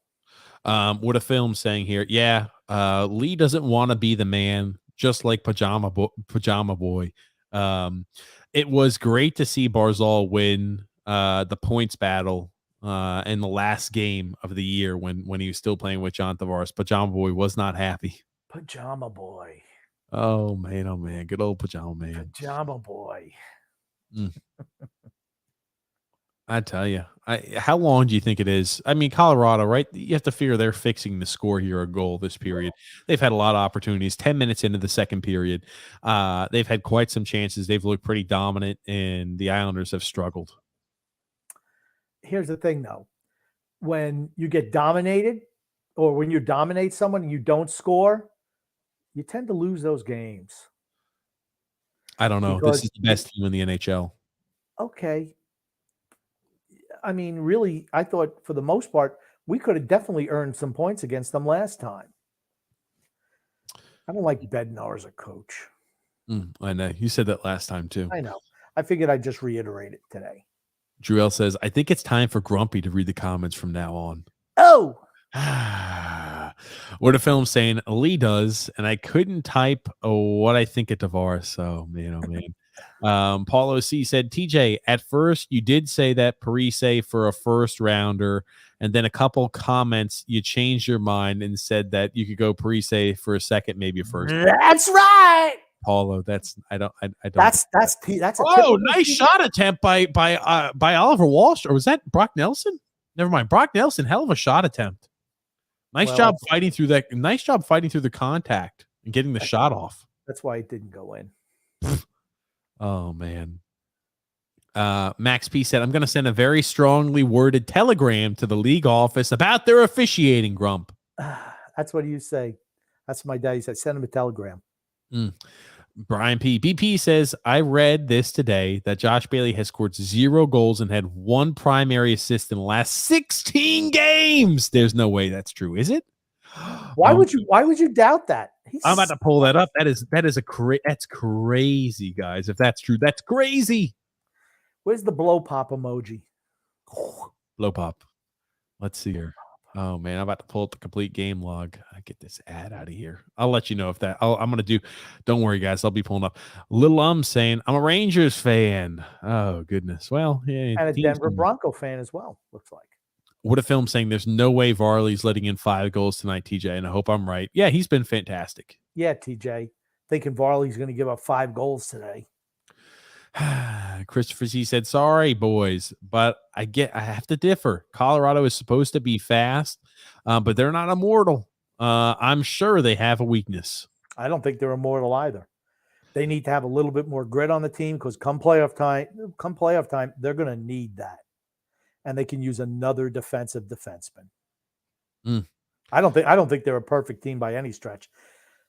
And they're all in for anybody. You hear them linked with Giroux, with Kane. Why do you keep calling Giroux? You pick on me for saying werewolf and all this other shit. You call Giroux. What is this? Giroux. Do you really want to go there? You really want to go there? You're the one who does that shit. That's why I did it back to you. It's because you bungle 1,000 words. I only call you out on 2 or 3. Believe me, everyone knows. They write comments behind your back. They write comments on them in the bathroom, and they go ahead and magically disappear. Was TJ dyslexic? What the hell's his problem? Does he know what English letters look like? Should we write in a different language? Some type of binary code. Will you understand that better? Yes, I will. Actually, if you write in French, I'll be able to understand much better. You didn't even know Francois' last name today. I just said Francois. Okay, there's what did you pronounce his name as? Giroux? I don't even know what the hell you're calling him. Paul OC saying here, TJ will never get a first or even a second rounder for Parise at 37. Come on, man. Be serious. Do you think general managers like Mike Milbury are still around? Look at what Nick Foligno got traded for last year. That's all I'm saying. Look what I'd argue that Parise is way better than what Foligno was last year. And again, the prior market's performance and prior market trades do not indicate what you're going to see out there for future markets, because it always changes on a year by year basis depending on what the value of these players are. But look at what Nick Foligno went for last year. I thought a team wildly overpaid for him. Teams wildly overpay for certain players. And when they see, I think, the performance and the bounce back Parise's had, I think a team will be willing to wildly overpay for him. I think a second round pick. I don't think a first. I think a second. If somebody offered you a second round pick for Zach Parise today, Lou Lamoriello should accept it. Okay. I don't know. I think, okay, think about this. The Leafs traded for Nick Foligno and Stefan Noesen, who was, again, he was like a throw-in piece, for a first-round pick and a fourth-round pick. Think about that. Okay. I mean, it was a first-round pick for Nick Foligno. Do you think that was worth, a first-round pick? No, I don't. And it proved not to be worth it. That's what I'm saying. Teams are always overpay at the deadline. Okay. Again, so now you're back on the first round pick train?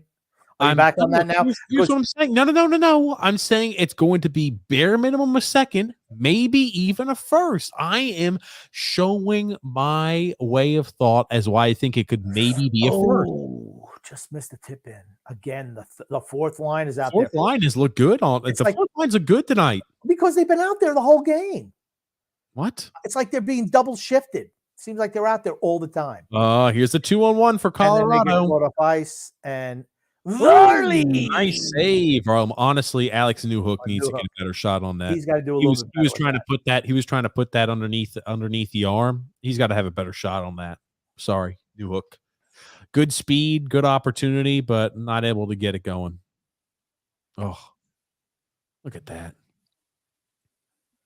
Nice save. Varlamov now has faced 27 shots tonight. Well, see, it's way down the second period. He's already faced 7 shots in a second. So, I don't know. We'll see. That's because Bailey doesn't shoot. That's why he's got so few points. And Pulock hasn't looked good, Grumpy Old Man. But I'm not sure why, and I wouldn't give up on him yet. Yeah, I'm not giving up on him. But he's not untouchable for me anymore. Because I'd love to have a first pairing of Pelech and Dobson. I think they'd be fantastic together. Max Power says Pulock couldn't hit water if he fell out of a boat. Couldn't hit water if he fell out of a boat.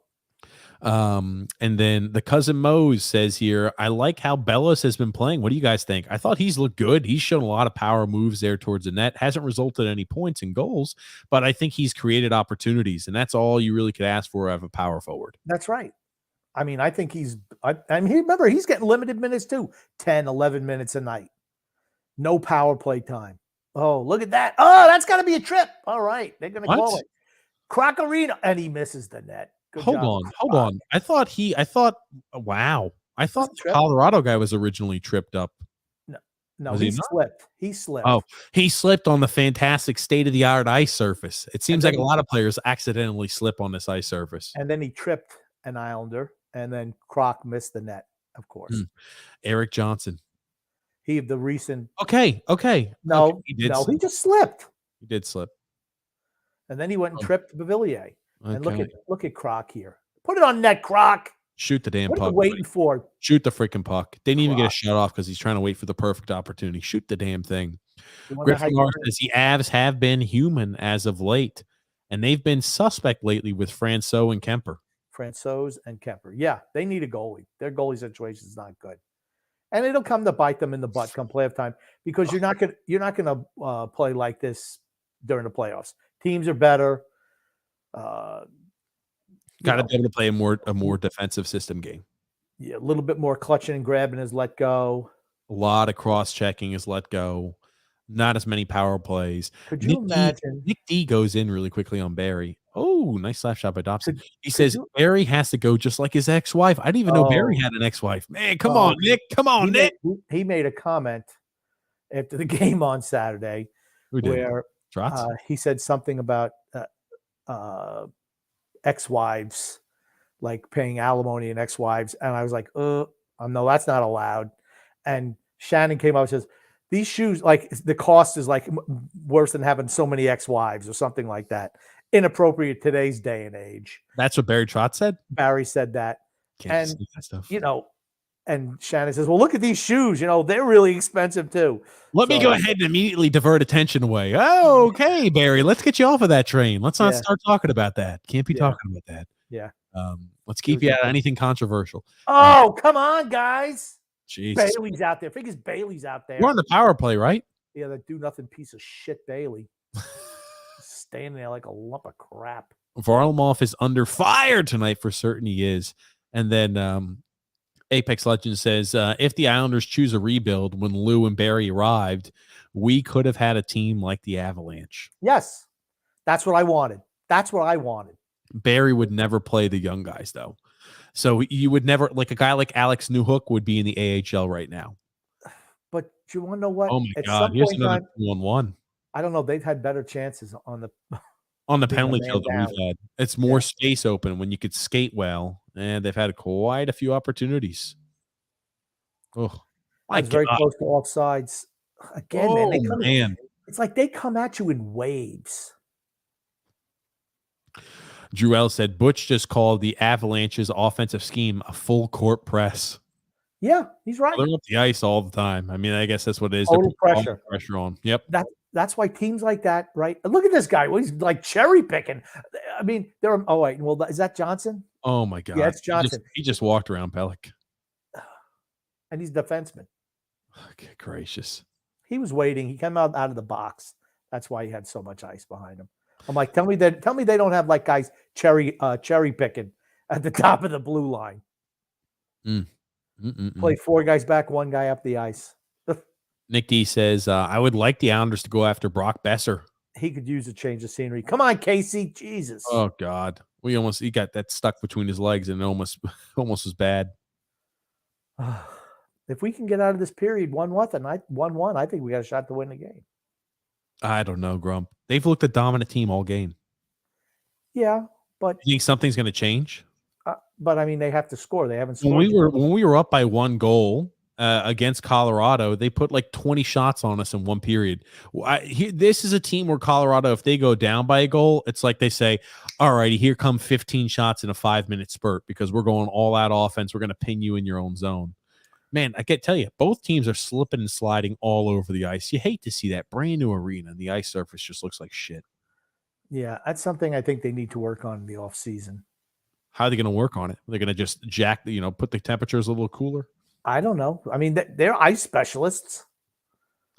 Just like the capologist. I'm not sure they use those guys, though. Well, we don't. Islanders don't use a cap specialist. John A. says, seeing that the likelihood of us missing out on top free agents like Hampus Lindholm, Philip Forsberg, and Johnny Gaudreau is high, would you be displeased if they came away with Jonas Klimberg or Tomas Hertl? I don't believe those 2 alone bring us back to contention, though. They don't. But if I'm going after, and I just don't think Klingberg, he's kind of older.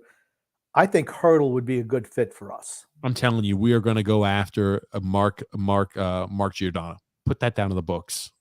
I can promise you we are. He fits the MO of what Lou Lamoriello looks for. Old, aged veteran who's got experience and still kind of can play a bit. Mark Giordano is a good defenseman. Not what he used to be, but he's still a competent defenseman. What makes you think he's going to want to play here? Because we're probably going to overpay him. We've got cap space to do so. I could see us overpaying him on a 2-year contract. He's a West Coast guy, though. That's true. I mean, he doesn't want to go anywhere but the West Coast. I just don't, like I said, Gaudreau, no shot, none, zero, nada, nothing. Who else was on that list? Philip Forsberg. Forsberg, no shot. Hampus, I don't even want him. Hold on. How did you pronounce that? Hampus. It's no Grumpy. It's no Grumpy. My God. Hampus Lindholm is who he meant. Oh, Lindholm. Okay. Hampus Lindholm. Hampus. It's like a mix between. It's a mix between Hampus Lindholm and Dan Hamhuis. Hampus. Klingberg, I think, is going to command too much money. And for me, you already have a lot of money tied up in your defenseman. And Thomas Hertl's a guy that he plays a solid defensive game, can play anything on your team, any position. He's a guy that I'd be interested in. Thomas Hertl. Apparently, there were some adult commenters that were spamming our thing. You don't click on that, obviously, guys. Christopher C said, Grumpy, you said Inspector Gordon. It's actually Commissioner Gordon. Grumpy. I don't think in this movie he was Commissioner Gordon yet. Oh, that was a great save by Varlamov. That's what I said. Did he save that or did they miss? That was a great save by Varlamov. Great save. Yes, unbelievable save by Varlamov. He's had a fantastic evening. Hey, Grumpy. I don't even know what that means. Or maybe it means, what's the score? The score is 1-1. Klesh and Namav TV. And then, when the stoner shakes the paint can, I cringe as well. It's like, that's the kid. It's like, I can put my art into the Islanders. I'm like, oh, come on. Oh. It's like, why are we listening to a guy shake his little paint can? That's what he does. I don't know. Got to get the paint loose. I don't know. Peaches and Herb said shake your groove thing in the olden days. I don't want to hear shake your paint can. Paulo C said, I really don't understand putting Bailey on the first line. What the F does that give you? We are in a rebuild. I really can't understand. It should be younger guys on the first line. Well, I could see why you don't want to put the young guys on the first line, but you don't put Josh Bailey out there. Josh Bailey's an idiot all season. Because then you don't have a first line. Whatever line he has is not going to be effective. So you don't put him with really good players. You put him on the third line or the fourth line. I mean, John P says, Grumpy old man, would you know this guy? Happy 82nd birthday to Daniel Travanti. Oh, man. He was in Hill Street Blues. Daniel J. Travanti. Ariel C says, brought my sister to a first game. Not sure it's a good game, a first good game, but brings her to. But to bring her to, sorry. Well, it's been pretty entertaining. Yep. I mean, can't complain about that. It's been entertaining. We haven't been blown out. So, and I think I just have a feeling we're going to win today. This is it. What a film saying. Sorry, missed the first message. Lee doesn't want Barzal stealing his thunder. Wouldn't be surprised if they aren't best buddies. I bet you that there's certain elements that Matt Barzal does not like on the Islanders. If I was opining, we've talked about it, and I wouldn't be shocked at all. Varlamov is having his best game or having his Tampa game played right now. He's locked in tonight. He's playing really well. For certain he is. James F saying, guys, who's on next? Who's your next guest on? Or who's next guest on? Ooh, we're working on it. We gotta go reach out. We had a few scheduled, but I didn't have anything scheduled up, but we got to reach out to a few individuals. The car just turned that puck over. Oh my God, we missed it. Oh, just missed. It's the fourth line again. Oh no, wide open. They don't even put a man on Bailey in front of the net. Look at him. He sucks. My gosh. I tell you, Colorado looks like that sometimes where they just fall asleep in the defensive zone. Like, come on, man. Wake up. Josh Bailey. Look at this. Look at this. Ooh. Bailey! Bastard! Bailey. How did he miss that? Because he's Bailey. Oh, my God, Bailey. Bailey. Unmarked. How do you miss that? Unmarked. How do you miss that? That's going to go in the Josh Bailey sucks category. At least a compilation of Josh Bailey doing hideous things like he passes up a wide open net. Well, that tells us why he makes the pass. I'm shocked he didn't look for a passing opportunity with that wide open net too. That was a pass. That's what I tell you. It was the smart play. Oh, man. He was trying to pass that off the post, and hopefully it rebounded to another teammate who could knock it in. You Holy remember when shit. Josh Bailey. Bailey went like 37 games without a goal and never got sat? Yeah. Embarrassing. He's just super smart, man. Doesn't matter that he misses wide open chances like that. Holy crap. I will pull that up during intermission. That fantastic opportunity that Josh Bailey just whiffed on. You know what happens? You know what happens? Guess what happened? Taves said to him, "Hey, Bailey. Hey, Ogilvy. It's not like algebra, is it?" Wow. Josh Bailey took a slap shot. Holy shit. He's got a shot on net tonight. Looky there. He's pissed. That's his first one in 6 months. And it clocked in at a freaking howitzer speed of 64 miles an hour. Josh Bailey bringing the thunder. Wow, look at that. Right into the crest of Francois. I cannot believe he missed that chance. I cannot believe he missed that wide open net. Oh, unbelievable. Freaking unbelievable. Damn it, Bailey. Oh. Bailey. Oh! Pellick, man, got lucky there. Yes, he did. Ooh. No! I'm telling you, they're putting the pressure on. They're putting the pressure on. As Butch would say, they're putting the full court press on. Again, it looks like it's Mayfield with Pellick now. Oh, they've had quite a few chances. Now it's like, hey, last few minutes of the period. Big save by Varley. Man, he's seeing the puck like a beach ball right now. He's having a fantastic night. Let's root on Varley, boys. He needs a win, and he's the only Islander playing. He's having a fantastic evening. He's the best player on our team right now by a country mile. Yep. That's for certain. He's been the best player. Oh, he saw this one all the way, though. So still, I mean, he had traffic in front of him. Look at that. He has traffic in front of him. Look at that, Grump. Look at the traffic in front of him. Well, I think that's a different. Yeah, but it all cleared out for him, though. That's a fantastic save with traffic in front of him. Come on, give him credit. I'm just saying. Drew L says, What? Oh, what's going on? Are they going to the penalty? Or who's getting the penalty? Oh, my God. Don't tell me we're going to go shorthanded. Oh, do we take a high sticking? I don't know. He's going to try to break out the blade and cut his nose like he's bleeding or cut his forehead. No, blood. Let's see here. Well, was that a follow through or what was that? I don't know. It looks like he took a dive to me. Suck it up, Buttercup. No penalty. Okay. Oh my gosh. Oh, here's a little 2-on-1 opportunity in the period. And it goes deflected and it goes way out of play. Well, considering how the Islanders played in the second period, I think we have to be pleased with the results. I don't know, Grump. I'm kind of upset that Bailey just freaking missed a wide open net again. Maybe you're not. I'm kind of pissed off about that a bit. I like how they're going to talk to Devon Taves, and he's going to say all great things. Oh, yeah, it was great when I was here. Oh, my life is better than it's ever been now in Colorado, though. Oh, Grumpy, we've got a new ad from DraftKings. Grumpy, we've got a new ad. This should be interesting. What do you mean by that? I'm sure you're going to butcher this one. Oh, come on, Grumpy. Come on. I'm going to do a fantastic job.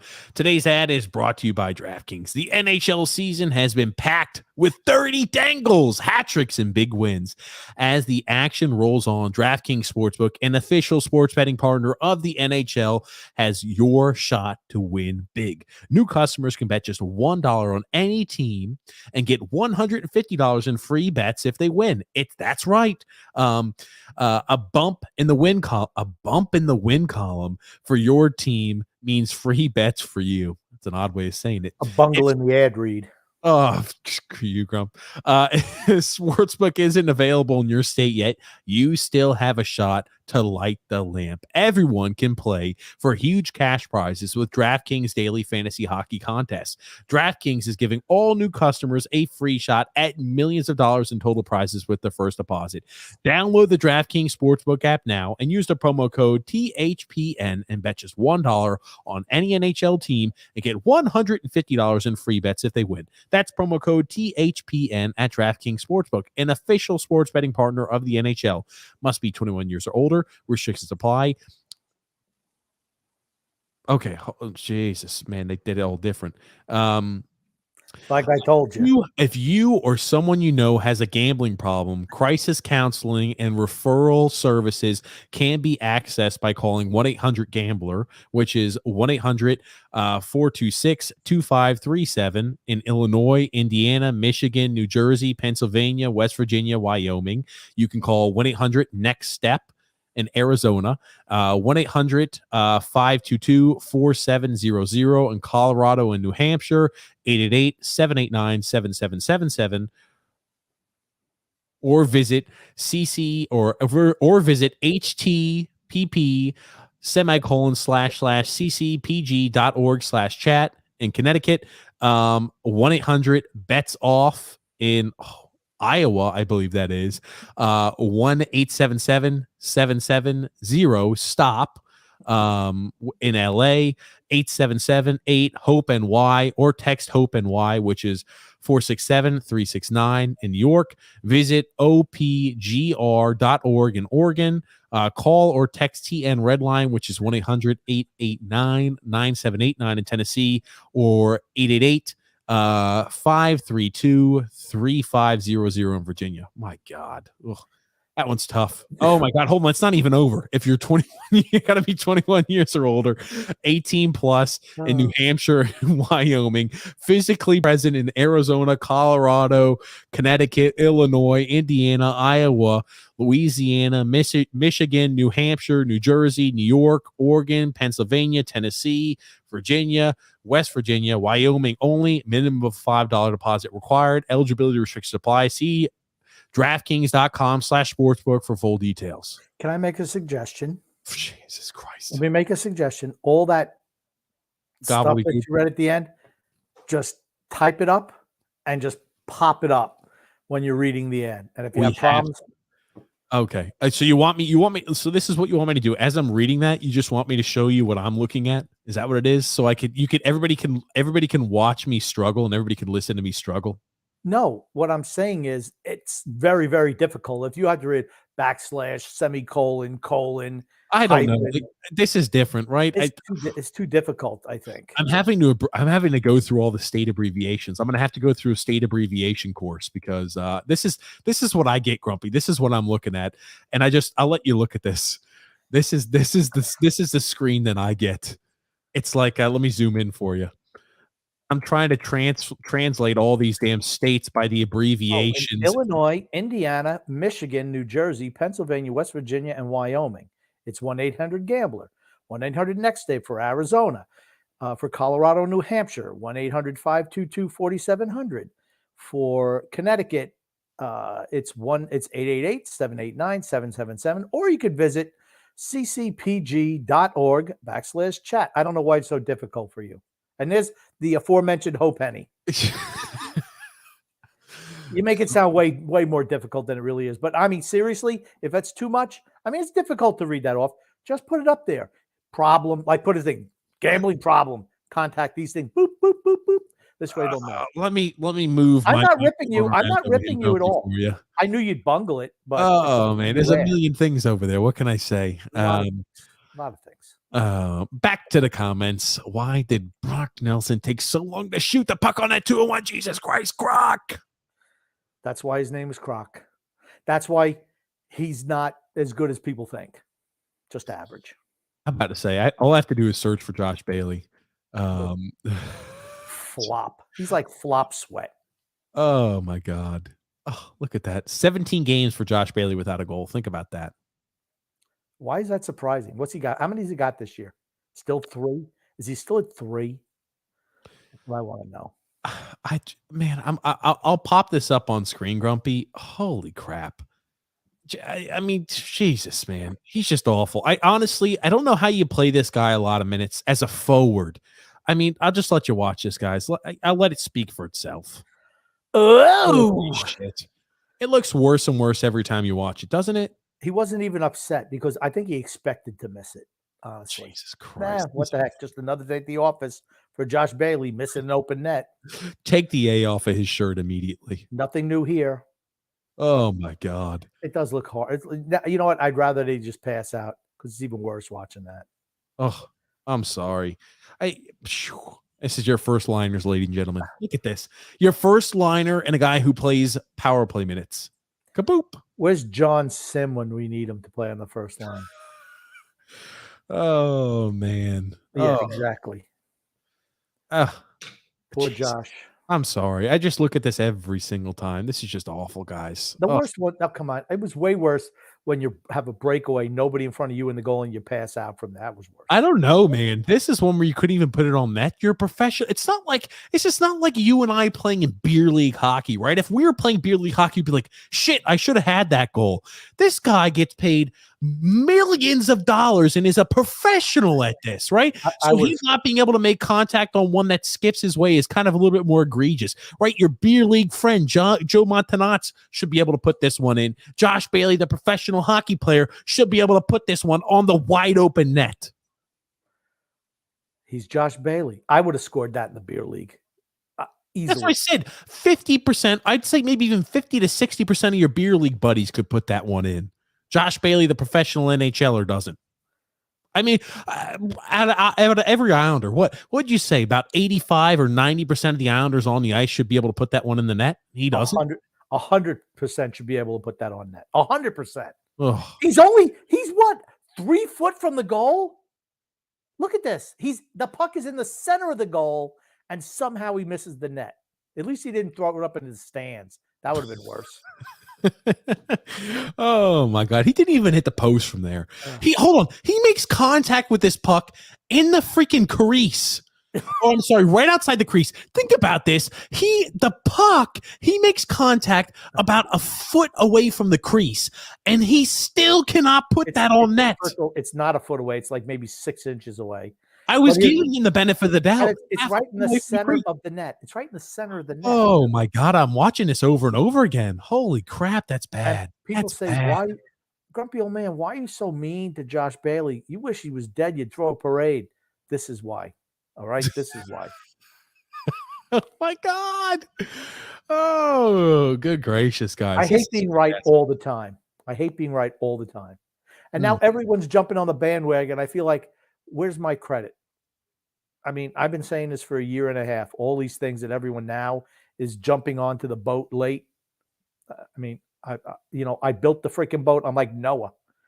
I mean, I let everybody on, and now all these glad handers are coming on trying to hop on the boat. They're trying to say they're the ones who came up with these ideologies originally. Yeah. Oh, what do you mean? What do you mean it was a shortened season the last 2 years? What do you mean last year was perfect because we only played 62 games? What do you mean we weren't going to make the playoffs 2 years ago and we got lucky because we were terrible down the stretch? Yeah, I mean, that hasn't escaped us. We talk about it often, early and often. Oh man, I tell you, dude, I'm still shocked. I'm about to. I just had to tweet about our. Hey, man, that's our first liner right there, and power play superstar Josh Bailey at his finest. Can't do better than that, right? You know who would have scored that? Kiefer Bellows, Oliver Wahlstrom, Joe Matadots, Mikey Duke-Melaniadis, Feels facts. George Washington, Coach Abraham Tommy Lincoln. B. Coach Tommy B. No, TJ. he wouldn't have scored. He wouldn't have scored grumpy old man. I would have. Tommy wouldn't have because he would have had a broom because that's what janitors have as brooms. So he would have put that in with the stick side of the broom. That's how the stick side of the broom he could have knocked that in. Yeah. Oh my God. Okay. Oh, I'm sorry. Enough about Josh Bailey. He gets way too much pub on this podcast. He should because of how poorly he's played and how much he's revered by Allen. Before this year started, and again, I never said he should have. I said there could be an argument, and I said that people were opining online that if they won a cup this year or in the years that he was here, that he would have a chance and a legitimate reason to be a Islanders Hall of Famer or being his name retired up in the rafters. Think about that. That guy right there, Josh Bailey. Joseph C. said, Varlamov might be the best goalie available if Fleury doesn't want to be traded. You can get a second-round pick or maybe even a first if a team is desperate enough. That's like, if you can get a first-round pick, I think they would have already moved him. If somebody was offering a first, I think he'd already be gone. Chris Missing, why is the ice so bad? How is it even possible to have these problems? I think they don't. I don't know. I'm not going to rip the ice people. No, I don't think it's the ice people. I just think the way that the arena was designed, right? Well, It's meant to be as a multi-purpose arena, and here it is, right? They don't have a good enough transition from, I guess, when they have events to putting the ice back on to where it's not shitty ice. I don't even know if they have events there, but the ice has never been good. They do have events there. Well, I know, like Boston Garden, they used to just put the basketball floor right on top of the ice. They never melted the ice. Screw it. It's not. Here's the thing. It's not like this is Florida or Tampa in the middle of summer. Yeah, here you go, Grumpy. I'll show you. Los Tigres del Norte is there on Saturday, and then they play on Sunday. They play the Anaheim Ducks. Yeah, they have a whole bunch of events at UBS Arena. It's used as a multi-purpose arena. Maybe they have coils in the wrong spots or defective coils or something. The process is not working. Whatever it is, it's not working. Friday, the Islanders against Winnipeg Jets. Then Saturday, Los Tigres del Norte. And then Sunday, you've got the Anaheim Ducks. Those look like more Jeff losses. Dunham was that? Those look like more losses for us. You got the Dallas Stars. You got Jeff Dunham there. Oh man, yeah. So you got a whole bunch of these. Okay, let's get the comments. I don't need to go through the UBS schedule. Since Colorado stole Tays from us, not true. We gave them away. Yeah, we gave them away, certainly. Since Colorado stole Tays from us, they should try to steal Mayfield also, because they really need a defenseman like him. True. Oh man. Nick D said turnovers are like ex-wives. No, Nick D, not the ex-wives. Politically incorrect, Barry. Turnovers are like ex-wives. They can cost you a lot. That's what he said. That's what he said. Yes, they can cost you a lot. That's what it was. Yes. I thought it was funny, but I'm like, Barry, this isn't, 2015 or 2016. This is like 2021 where everyone, You can't say anything off the cuff. Anything. Watch out. Women are a distraction. Boom. Goodbye, Mike Milbury. Turnovers are like ex-wives. Boom. Goodbye, Barry Trotz. Sal P. Go ahead. I like that. There's no way I'm throwing Barry under the bus for that. I think we should use that quote on our podcast. Stop. Sal P says, hey, fellas, always awesome to hear you guys on game nights. Look at Sal P. Look at that fantastic shirt that Sal P has. Maddie in the Jag shirt, Grumpy. You could find that in the merchandise store in the link in the description below. Grumpy Old Man is also wearing Grumpy's Groupies merchandise underneath there. You could find all the cool merchandise we have in the link in the description below. Sal probably goes, I wish he could say my name once without having that same little tagline. Look at that wonderful Maddie in the Jag shirt. You realize Sal P, look at how fantastic he looks. What do you want me to say, Grumpy? Look at that. Sal P looking absolutely buff. He's looking like a brick shit house. He's looking like he's benching 500 pounds in the weight room and squatting 1,000 pounds. He's lifting the gym. What do you want me to say about him, Grumpy? He looks fantastic in that Maddie in the Jag shirt. No offense to Sal, but he does not look like he's benching 500 pounds. He looks like he's benching 700. That's right, Grumpy. I don't want to sell Sal P short with that fantastic Maddie in the Jag shirt. He's not muscle bound. He's not. He's in good shape. That makes it unbelievable because he's hiding, concealing all those ripply muscles underneath that Maddie in the Jag shirt, Grumpy. He does not look like a power lifter. Those guys are a little thick in the midsection. Sal just looks like he's just a guy in really good shape. You ever heard of the Icelandic Thor? Whatever they call him, half-born, whatever the heck his name is. Sal P puts him underneath the table. Sal P uses that weight, world record rate for warm-ups. Chris S. saying here, somebody wrote the other, what does Bailey have in common with a drunk? They both pass out. Oh yeah. Somebody mentioned that. It was funny. Nick D says, hey Grump, what do you think about Mayfield for Besser? No way. No, you have to get rid of a forward. Yeah. One of the top six. Well, Lee is still, I guess, a top six forward, but you need to get rid of one of the top six forwards if you're going to bring in Besser. You cannot bring in, you have to get rid of some of the junk that's populating our top six before you can bring anyone else in. Max P also said between the similarities between Josh Bailey and a drunk, they both bite you in the ass. And then Sal P also says, it would never happen, but could you imagine Matt Barzal and Johnny Gaudreau? They would light it up. Yeah, without a doubt. Joseph C says, why no Gaudreau? Is it because of Barry? I mean, he's a Jersey kid, So I can't see him being against coming, to the East Coast. We don't play an offensive game at all here. You'd have to sacrifice your offensive game. He's an offensive player. I've heard Philadelphia. He'd love to go to Philadelphia. That was like he's going to Philadelphia. Boston is hot for him now. You have a lot of teams out that are East Coast teams. I could see him coming back to the East Coast. That said, Calgary says they want to do everything to re-sign him. Why? Because they're playing well, so he's open to it as well. Yeah, Johnny Gaudreau. He's fantastic and unbelievable talent. Johnny Hockey, that's right. Nick D says, with Varlamov's performance tonight, he's definitely getting traded. Hey, Colorado, why don't you take him on the team bus with you on the way to the airport? Exactly. If you go ahead and leave with him now, and if you're going to pay for his travel back, we'll throw in an extra complimentary Islanders UBS opening. Now, they don't have a first-round pick or a second-round pick, I don't believe. So. I know they don't have a first, but I wasn't sure what they had additional. Maybe we have their second, right? Yeah, but I wasn't sure if they had required a second additionally. But maybe they don't have a second either. Let me check here. I'll pull it up. Yeah. So, is what it is. Next comment. Do we have another comment? Yes, Grumpy. I was trying to pull up to finish up that thought, but Kutsu Revenge, right? Kutsu Revenge? Kushite Revenge. Kushite Revenge says, Is there any freaking double O's in there or U's? Kushite Revenge. Okay. Yeah, there is a U right there, Grumpy, you bastard. Not at the back end. You said could shoot. Oh, stop over there. Okay, there, Garo, however you pronounce Drew's name. I don't want Thomas Hurdle. He's approaching 30. His acquisition will keep us old and slow. Need young, speedy players, 18 to 25. Are you listening, Lou? True. That said, I think that's the type of guy that we would go after, though. And the third period is underway. Absolutely. And by the way, Colorado does not have a first or second. They only have a third, fifth, and sixth and seventh round pick. Yeah. They're all in for this year. Next couple of years. Mm-hmm.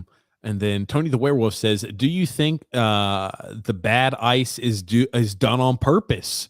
Doesn't bad ice help how the Islanders play their game? Maybe. I don't think it's done on purpose. Maybe. I don't know. It's like the football teams that would keep grass higher, so it would slow down a speedier, more skilled football team. It's happened before, but I'm not sure. Yeah, Devon Taves is going to set the NHL, or he's going to set, he's going to have the highest plus minus recorded in the NHL in the last 3 decades this year. Lindholm is only +3 behind him. Mm-hmm. Absolutely. Well, here it is. Look at this opportunity. The fourth line once again. Like I said, they're out there all the time, but they must have 35 minutes of ice. Oh, Cal Clutterbuck hits it off the goalie, and it hits off the post. Oh, a game of inches. And again, looks like Colorado falls asleep early. Yeah. That fourth line, the identity line. Like I said, this is the 10th game, I think, since they had another good game. They play one good game every 10 games. That's right. What the hell? What the hell was Taves doing down there? My God, he's got to be better defensively, in my opinion. Oh no, it just kind of was a bouncing puck. Yeah, hard guy, kind of handcuffed him too. It was a lucky bounce for Cal. He almost puts that in. Nick D said you got to get Andy Francis and Tommy B on at the same time. Grump would have a field day. You know why he missed a net? Because he's Bailey. Oh man, Carlos C saying, "Oh my God, Bailey!" And Grump, you put Bailey on the first line if you're tanking. Yeah, well, I didn't think of that. That's right. I don't think they're tanking though. I don't think it's in their DNA. Obviously, if they were tanking, they'd be trying to put Zdeno Chara out there injured some more. John Smith said Bailey equals elite. Shouldn't have the little slash through the equal sign. I don't think they have one of those dots, or that little slash equals. But if they did, that's what he would put as. Tony the Werewolf said, somebody needs to make a compilation of bad Bailey plays. I was about to say, you could be doing that for years. Yeah, it'd be like me mispronouncing words. Bailey having bad plays is almost just as many of them. And Bailey sucks. That would be pretty funny. Bailey's Hall of Shame is what it's called. Oh my gosh, yeah. Oh. Oh my goodness! Nice job, look at them. Look at them fighting down low too. Yeah, Colorado's had quite a few offensive chances here today. And I mean, Varley's done a good job, and some of them are defense. Oh, hold on. Are we on a penalty kill? Hooking. We're going to the box. Oh, Sebastian Aho. Well, maybe he'll find the bench for the next 5 years. Sebastian Aho goes to the box. Man, Barry's really filling out that shirt. I told you, it looks like he's put on about 20 pounds. Looks like Dean Norris. Oh, hold on. Where's the hook? Where's the hook? That's a hook. I hate those penalties. I just hate them. Holy shit, that's a hook. I hate those penalties. It's almost okay. It's not as bad, but it's like the same exact mentality when they call a clean check boarding and embellishment on the other one. I have a feeling they're scoring on this one, though. I have a feeling that they might score as well. They're 1 for 1 on the power play so far, I think, tonight. So that's all I got to say. Andrew L said after that, maybe Bailey passing doesn't look so bad after all. Chris Smith saying you didn't believe that Bailey hadn't had a goal in 16 games. Oh, I believe it. I wasn't shocked at all. I just want to know how many goals he got this year. Is it still 3? I'll pull it up. Oh, God.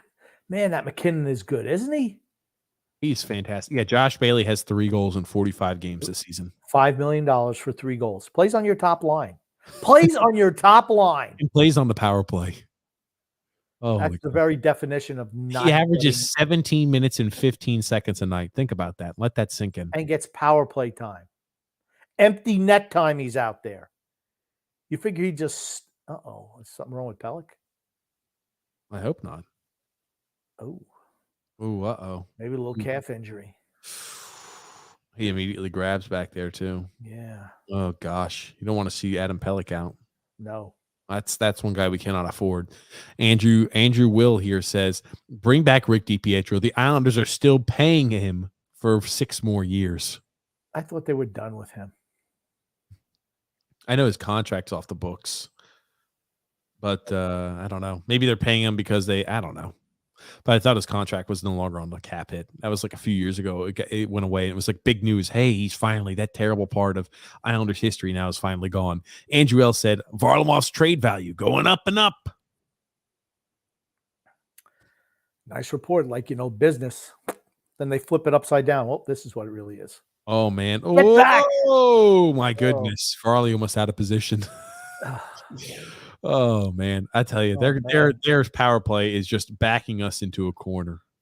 Oh, they move the puck so quickly. They're fast skaters, and they really have a lot of open. And they're close.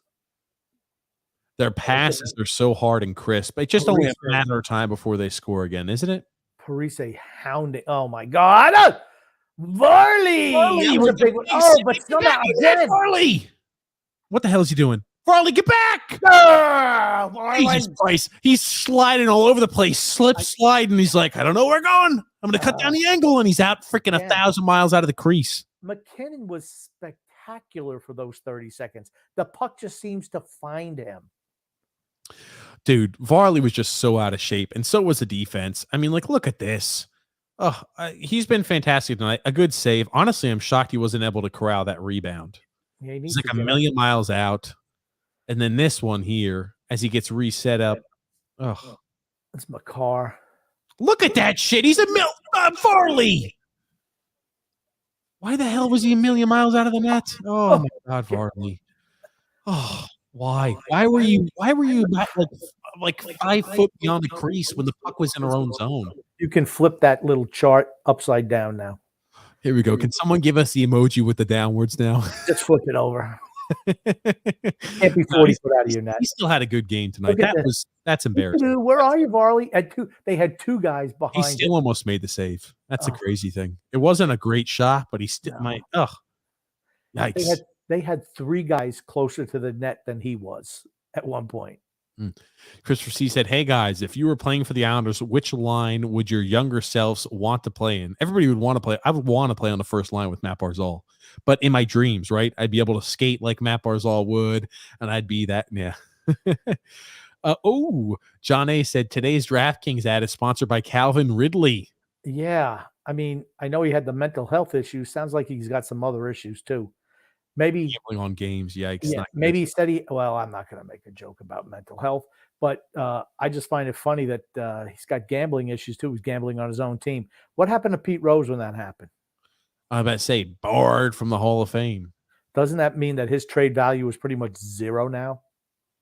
They gave him a year long, right? They're going to make an example out of him. But I guarantee you he's not the only person that's ever bet before on his own team. Now that it's becoming more popularized to gamble like that. I find it funny that the NFL or any sports entity would have a problem with players gambling when they're in bed with, gambling organizations.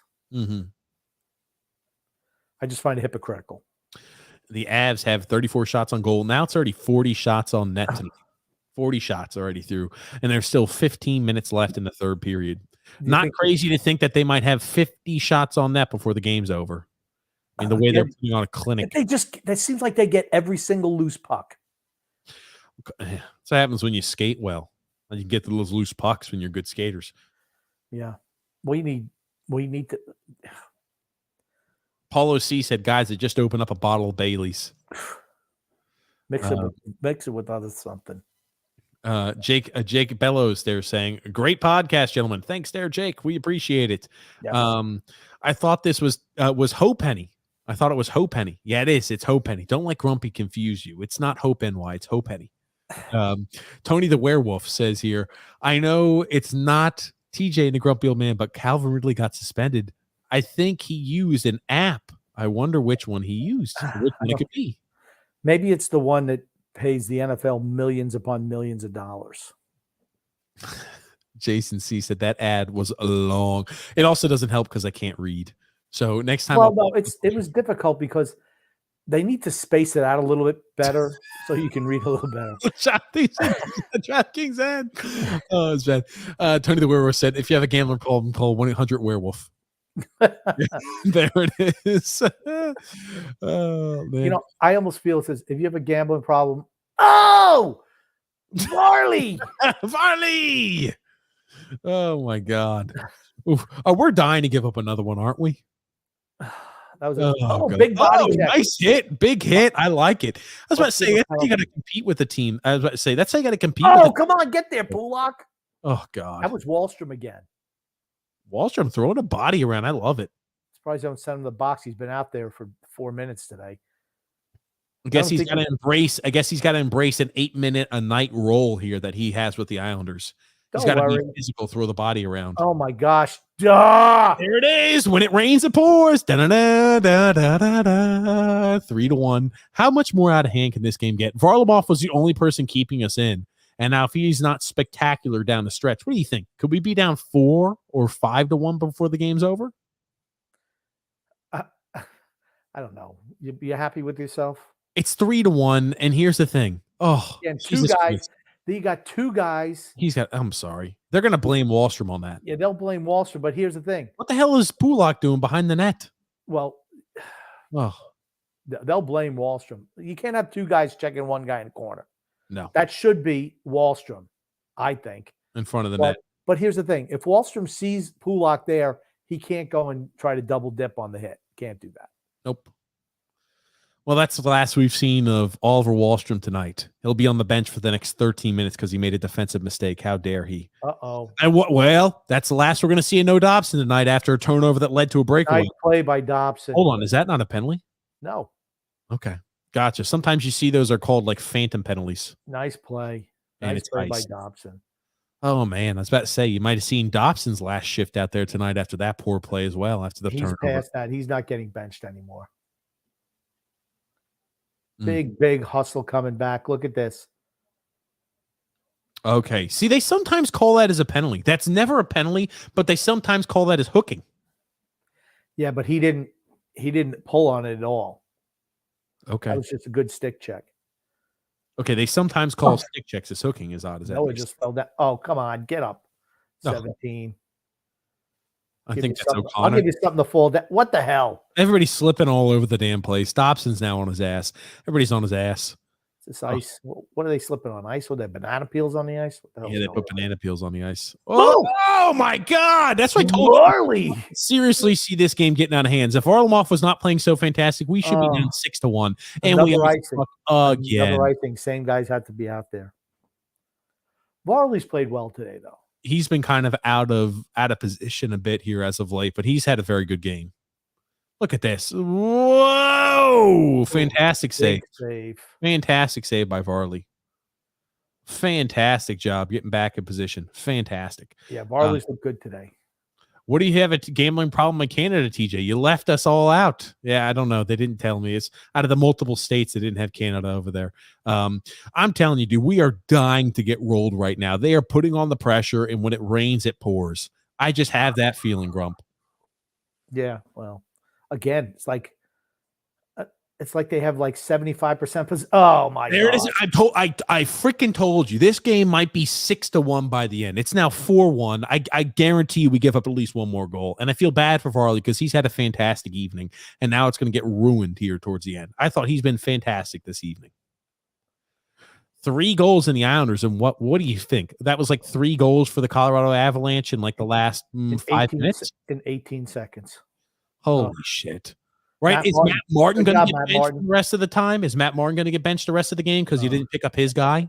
Or is he going to be out there for his next shift? Okay, he can't keep up with Cale Makar if he was tied to him with a rope.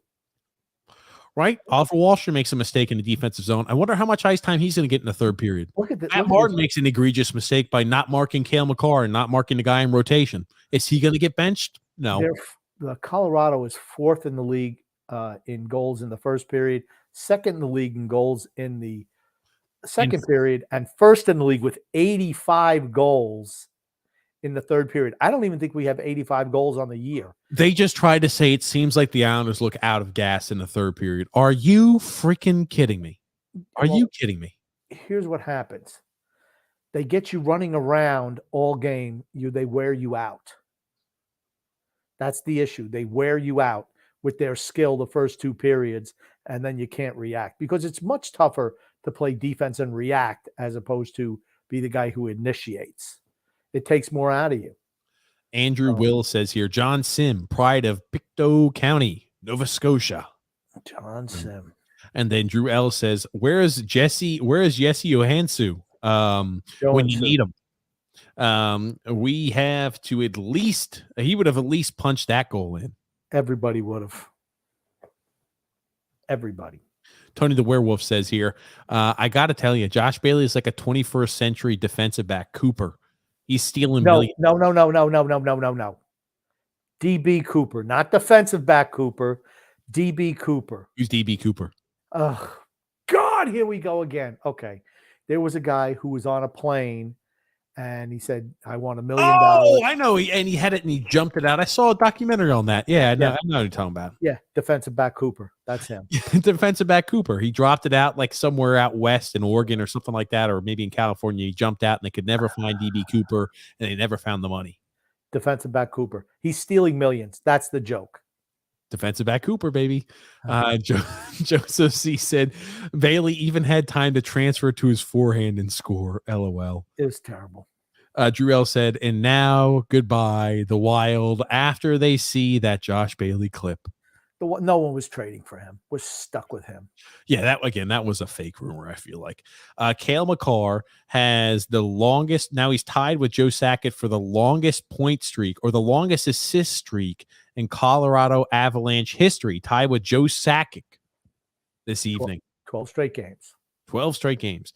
Alex H. says Bailey passed the puck to the boards. That's what he's good at. Tony the Werewolf said, I feel like Canadians are more responsible with their money. Something is telling me there isn't much of a gambling problem there. And I mean, hasn't Bailey been bad since he first got into the league, and yet this team decided to keep him around this long? Yeah, because he takes below market deals at the time. Oh, God, we're going to give up another goal. I'm telling you, I just have that feeling, and I feel bad for Varley. He doesn't deserve this. You're like, hey, Devon, you haven't scored yet today. Let's get you out there, get you a goal. Oh, my God.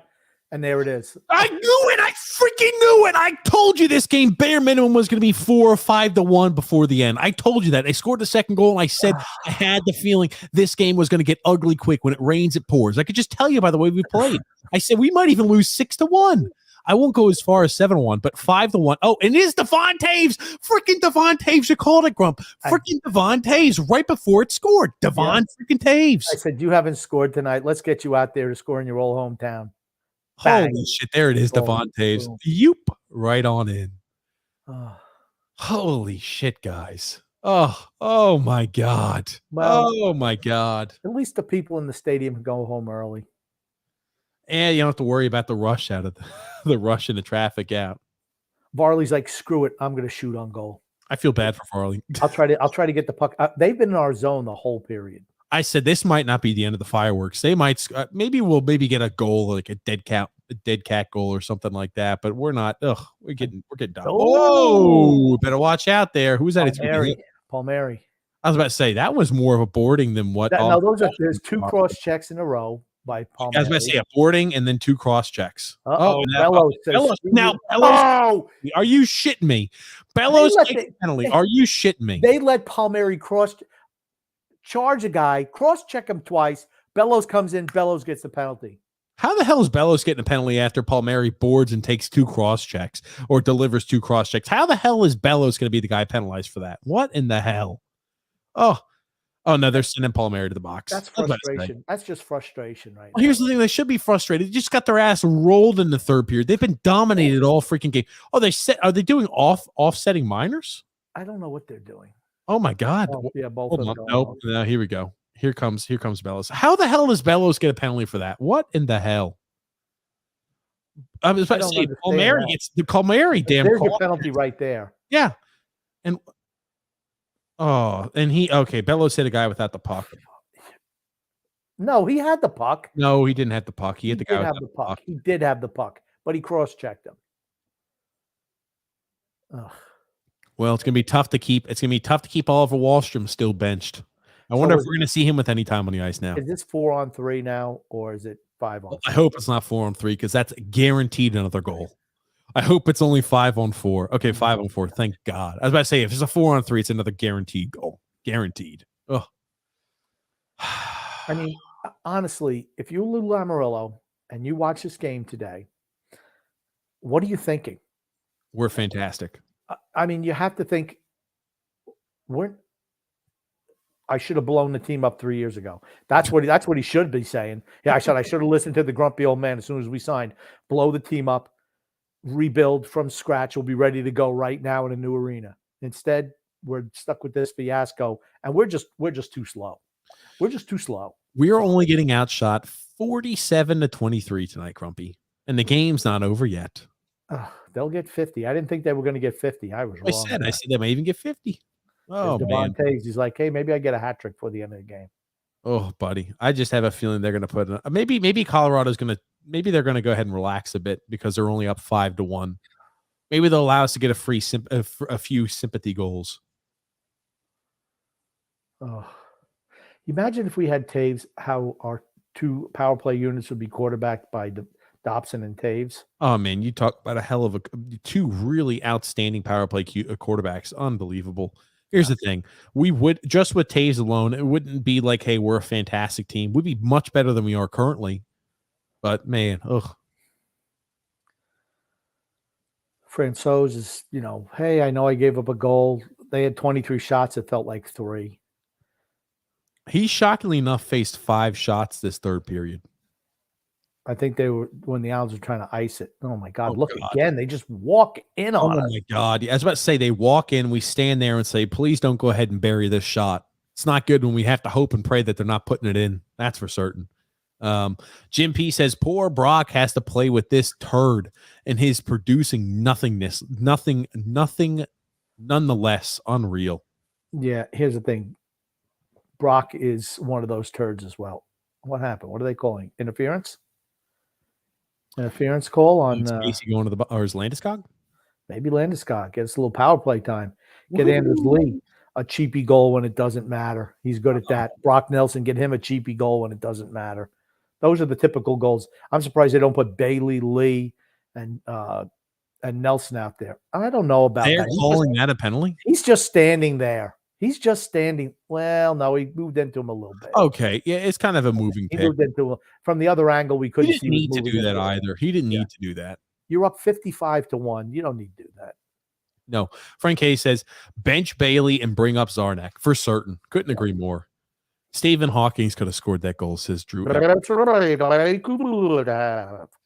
I'll tell you one thing. Stephen Hawking is you hear how smart Josh Bailey is. Stephen Hawking is a hell of a lot smarter, or was a hell of a lot smarter than Bailey is. That's for certain. He would have been just as productive the last 17 games. Oh, good gracious. Oh, man, Gumpy. Again, I mean, those passes, Colorado's on top of our guy, like immediately. Paulo C says, Bailey missed that open net because he's afraid to get hit. Trust me, that's what happened. I played a lot of hockey, so he was afraid of getting hit. That's why he kind of missed that opportunity. He's a wussicle. What a film saying maybe that's how they get rid of Bailey. Throw him out of an airplane with a parachute, of course. Yeah. Okay, like DB Cooper, Grumpy, like defensive back Cooper. Dude, you've said some of the things that where you don't know things a lot. That was really bad. Defensive back Cooper. That was really bad. If you just would have went DB Cooper, you could have fudged it a little bit. But when you said defensive back Cooper, yikes. Defensive back Cooper. Tony the Werewolf says here, he gets publicity on your non-Islanders podcast on Thursdays and Sundays at whatever the freak o'clock. Yeah, Grumpy, that's your fault. The reason that happens. James people bring him up. People bring him up, and I just mention it. Oh, yes, look at that. Look at that. Look at that. The game's over. Anders Lee puts one in. Typical Anders Lee goal. Another garbage over. No shot. No defenseman impeding his ability. Wide open in front of the net. And Francois, look, that's a 200th career goal for the garbage man. I can't believe a guy who's 32 years old and gets $7 million a year only has 200 career goals when that's the only thing he does. Oh, look at that. I'm telling you. It's practice. That's like a practice goal. I think another point for Dobson. Yeah, it's another assist by Dobson, primary assist. But I mean, here's the thing: that's just they were out of sorts. They're like, okay, we're up by. Here's the thing: people will say, "Look at how great Anders Lee's been down the stretch. He scored. Look at that. He scored 2 goals." No, those are Anders Lee goals. Right in front of the net. First one was a fantastic pass to a wide open shot, and the other one was like a practice attempt, where it's like, "Hey, this is what we do in practice." Where the goalie's like, "Oh, I made a mistake here." Maybe it'll be 6-2. Maybe they're going to have to start dialing it back up, Colorado, because now it's only it was going to be 5-2. I thought you said it was going to be 5-2. I think I said 5-2 or 5-3. Honestly, I was not expecting the Islanders to score after they went on that big run. I think what you said was you were going to say 5-3, but then it was last time it was 5-3, so you're going to pick 5-2. And I didn't think going to third period it was going to be close to that. Oh, fantastic. This is all going according to my mastermind plan, Grumpy. Didn't you know that? I'm like Grumpy. I could see into the future. Well, we don't want to miss the rest of the comments, so let's roll. Okay. And James F saying was this shot by Bailey? Was it way worse than the shot that he made that he made versus the Buffalo Sabres in that game? I can't remember the shot or the shitty shot he had then. He's had a lot of those. I know the play, but I don't remember the shot exactly. It's just Josh Bailey. It's what he is. Mm-hmm. Some guys have that one a career. That's like run of the mill for Bailey. He has one of those a game. Well, if he even chooses to shoot during a game. Dan L says, "Oh, look at that." Here's the thing. That's a bad reference. So now it's 5-3. I'll tell you, Colorado better watch out. Here's the thing. Going back and forth like that, I don't know. You want to go ahead and maybe call your timeout if you're Colorado saying, dude, this is the worst. I would say this is one of the worst teams in the freaking league, the New York Islanders. Wake the F up. You're up 5-1 and you give up 2 weak-ass goals. Wake the hell up. I'd call a timeout if I'm Colorado. Look at this. Just not paying attention. Look at that. I mean, just guys not paying attention. Just look at, sorry, that is just awful defensively. That's honestly could have been interference a little bit. No, I don't think so. Okay. Hits the post, goes in there. No, I don't think so. Okay. I guess you never have it covered. I think they overuse the interference rule as well. Yes. Okay. Fair enough. Well, the Islanders have now cut the lead to only 2 goals. Look at that. TJ, now it's 5-3. 5-3. Here we go. I said I felt like we'd maybe get a goal or two after. We were dominating. Like they're going to fall asleep like they tend to do. That seems to be Colorado's biggest weakness is they fall asleep. Maybe this will give us enough to where we think we can pull the goalie to come back and score 2 goals, and maybe we'll lose 6-3. If Franchose gives up another one of those goals, maybe they're going to say, hey, we want Varley, even though we have nothing to offer. What can we give you, Islanders? Can we give you a 2023 first-round pick? I'll take that. I'll take it. Hey, this is Sebastian Aho sighting. 5 minutes to go. Dan L says, but the stadium is not that busy. It's not like they have a permanent NBA tenant. It should not be this bad. True. Michael M saying here, what's up, Michael? He says, Grumpy, when I get my virtual pinball machine, I'll let TJ know so you can come back down to Long Island and you can teach me some things. Oh, man, I tell you what, I don't know about virtual pinball. It sounds made up. But regular pinball, man, I was good at that. Really good. Really good. It's a skill. Oh, is it really, Grump? Yeah, you got to know how to hit the machine a little bit without tilting it. You got to know the machine. Learn. Got to feel. Got to be one with the machine. What a film saying, now would be a great time for the fans to sing that Josh Bailey song. Hey, Josh Bailey. Oh, actually, I told you, TJ, I had another song with Josh Bailey based on Sweet Caroline. Hey, Josh Bailey. That's not it. That's not it. You really suck. What? Oh. Okay, stop, please. What's wrong, Grumpy, huh? You can't sing. Just stop. Oh, you pathetic. Michael M saying he bought a top-of-the-line virtual pinball or VPN. And then we're going to win tonight. Bailey sucks. That was these comments are from a while ago. I'm sorry. Have we pulled the goalie yet? No. Mm-mm. Probably will with like 2.5, 3 minutes left. Oh, that's a little physical. I was about to say. I'll tell you what. I have a feeling we're going to score again. I think so too. I think Colorado better watch out. I mean, if they, never mind. Here we go. All they have to do is get the puck in the offensive zone. Oh my God! Line, it's over. We're gonna nice get save again, Varley. Varley's come up big. Is 96 Rantanen, right? My God, yeah, he slams on the brakes and he's got like 5 foot of space.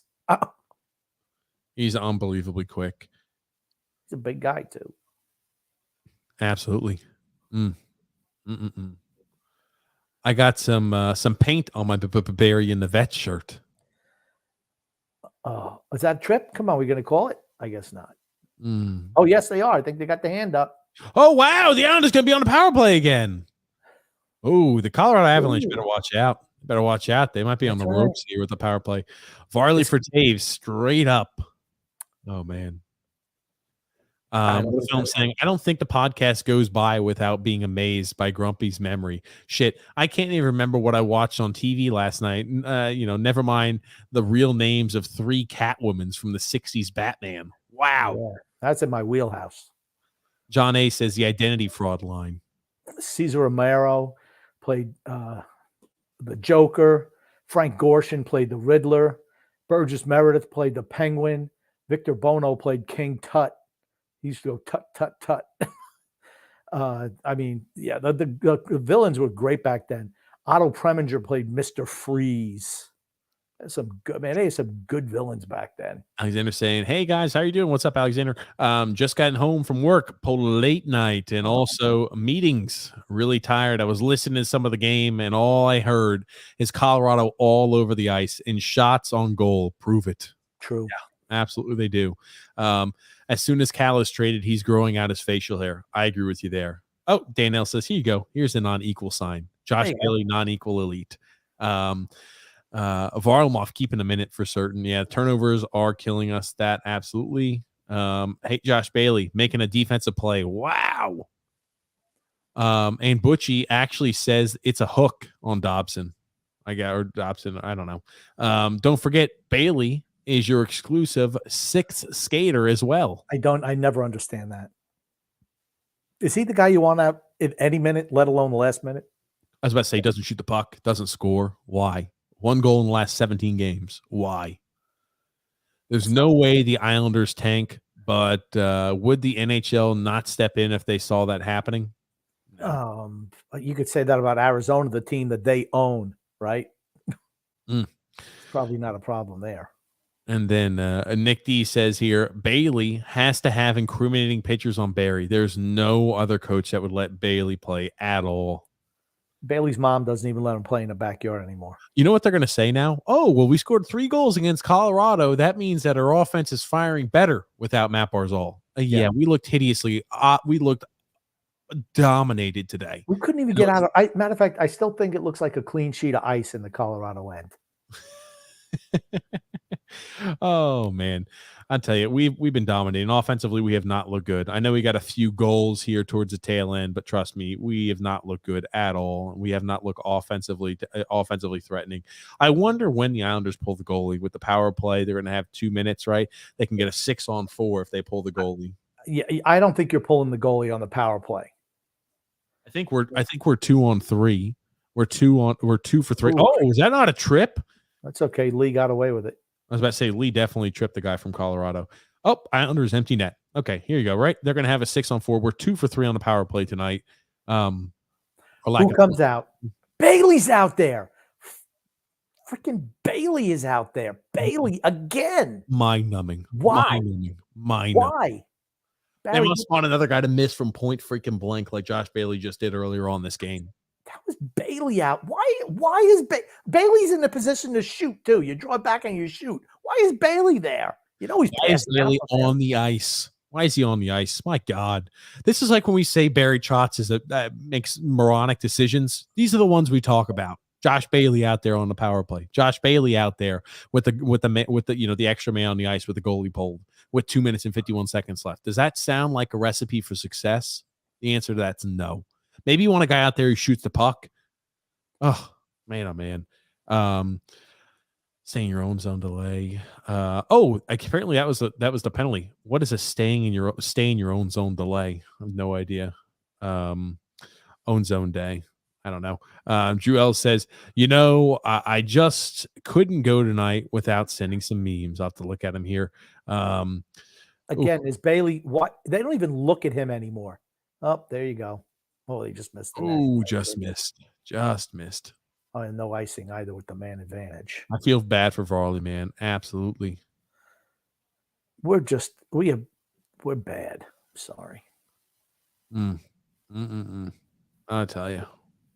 What in God's name? I keep getting all these damn spam people that are commenting on. We're going to have to delete the hell out of them. I just blocked them. But man, oh man, I tell you. Got about 2 minutes left. I'm sorry I skipped over a whole bunch of comments, but I got behind. It's just a mountain I didn't want to have to deal with. So we're just going to jump ahead. A lot of comments. So we're trying to stay on target. But good gracious, man. Of course, Bailey won't shoot from there. Why would he? Because he missed from even closer with a better opportunity just seconds ago. Okay, it's 6-on-4. You got to shoot the puck. 1 minute and 40 seconds remaining. 14 seconds remaining on the power play. Bailey's got it. You know what that means? They don't even go near him. Go ahead, do whatever you want. Yeah, they just say, "Here you go. We'll lay off of you. Just go ahead." They don't even pretend. Oh, shoot the puck! He tries to slap pass and it's deflected. Out of the zone. It was such a weak ass slap pass.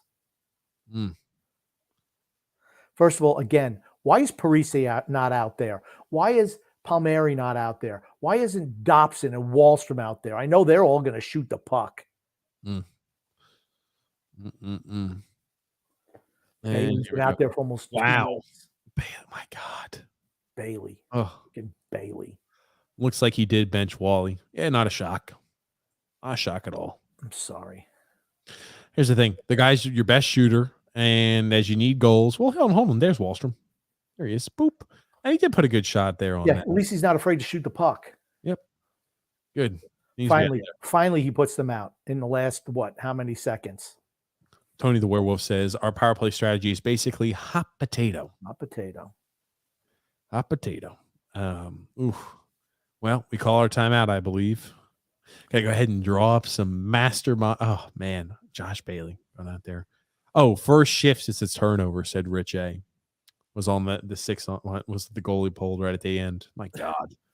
I'm telling you, he hasn't played well tonight, but here's the thing. You continue to stifle the guy by playing a minimal minutes. He plays minimal 5-on-5 minutes every single night. How are you going to expect the player to get better? Exactly. You don't trust him, and you play him like 10 minutes a night. Kiefer Bellows on the second line. Kiefer Bellows has played 9 minutes and 55 seconds tonight. He's got the second least amount of ice time. The person with the least is Oliver Wahlstrom with 9 minutes and 32 seconds. I'm Ridiculous. sorry. It's criminal. It's freaking criminal. Criminal. Casey Cizikas has played a healthy 16 minutes and 40 seconds of ice time, though. I'm stunned. Actually, I'm not stunned. 24 shifts for Cizikas tonight. A fourth liner. Think about that. Matt Martin's played 11 minutes and 45 seconds tonight. Just let that sink in. Oh, that's interference. No? Okay, they didn't call it. That's fine. Oh. And people are going to think this was a close game. Oh, 5-3. Really close. We played them close. We had a lot of offense. No, we were miserable. We were dominated, thoroughly dominated. Shoot the puck, Bailey. Ooh, nice save. Villiers shoots. That was Bailey. He wouldn't even put it on net. They were stunned that Bailey shot the puck. It wasn't Bailey. It was Bavilier.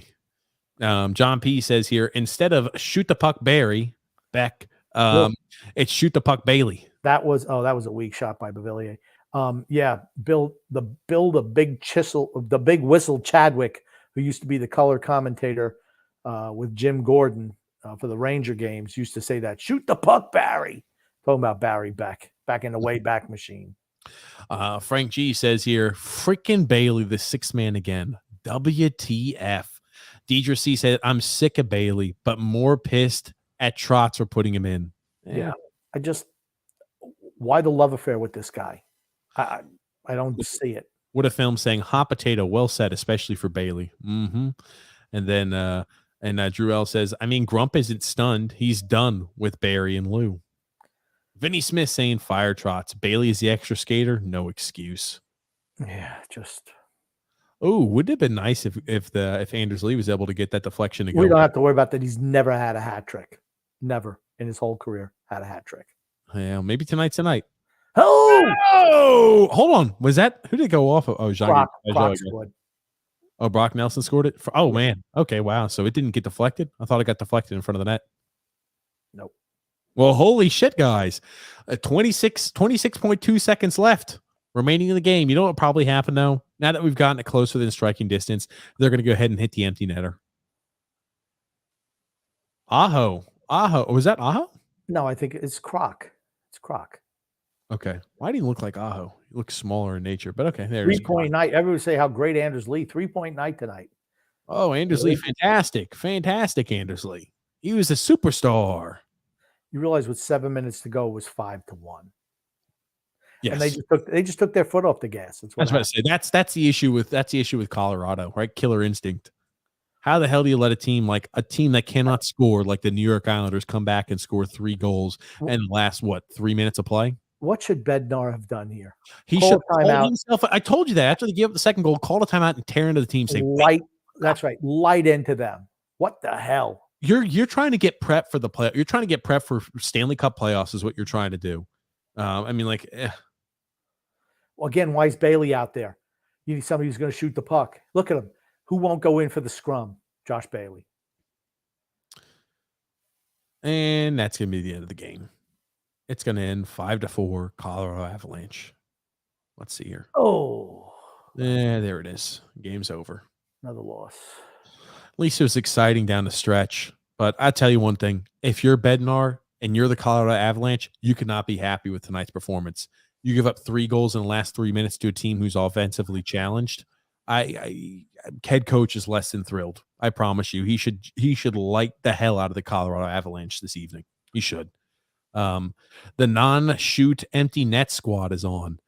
Scores, says the Zuban. Yeah, John P says, TJ, just read the Barry Trotz New York Post article. It will infuriate you. Yes. Oh. That's when you have to. TJ, there was a comment in here where somebody said they almost turned the podcast off when you said defensive back Cooper. Oh, where is that? Hold on a second. Who said it? Pull up who said it and I'll find I don't know. I don't know who it is. I saw I'll defend TJ. I didn't know who defensive back Cooper was. Oh my goodness gracious. I'm trying to find it. Defensive back Cooper is a hell of a guy. I just can't believe it. It was DB Cooper, and you went defensive back. Oh, shit. Let me see here. I don't see this, Grumpy. Why don't you put up a picture of defensive back Cooper? Give me a sec here. Defensive back Cooper. Oh my He God. looks like he doesn't play DB in the NFL, but looks can sometimes be deceiving. And with DB Cooper, I promise you, defensive back Cooper was a hell of a ball player back in the day. What did we learn today? That DB Cooper's first name was defensive back. No one knew that. No one knew that. I didn't know it. Grumpy, sometimes I just like to put little pearls of wisdom. I like to give you little pearls of wisdom, Grumpy. Here's defensive back Cooper right here, Grumpy. This is him. That's him, with and without glasses. Oh, man, I'm trying to find it. I'm not seeing Jason Sehorn. They don't know who it is. That's the whole thing. They didn't know who it was. He said your predictions suck. Oh, man. I'm trying to see who said they almost turned off the podcast. That'd be funny. Oh, here it is. Jeff E said, I almost shut you guys off after the defensive back Cooper. Oh my God, TJ, you're so young. LOL. Defensive back Cooper. Defensive back Cooper. Defensive back Cooper. Defensive back Cooper. Who doesn't love it? God, TJ. Defensive back Cooper. That's something that goes on the all-time reel. TJ will try to sell like he didn't say defensive back Cooper. I said 5 years from now. I said defensive back Cooper. No worries. Drill says, why the love affair, Grump? Barry's dumb self said Bailey is a high IQ player, and he gives him, oh, Jesus. High IQ player. Christmas says, yeah, that was pretty bad. Grumpy old man, every time you badmouth my man Brock, he scores. Laughing my ass off. Yeah, keep it up, Frank. Bailey and Martin both one career hat trick. Wow. They still have more hat tricks than our first liner. And Josh Bailey has a hat trick? Wow. In his career, probably. Anders Lee has no hat tricks in his career, and he's played on a first line with John Tavares and Matt Barzal. Never plays on the power play, plays out there in the last minute of games.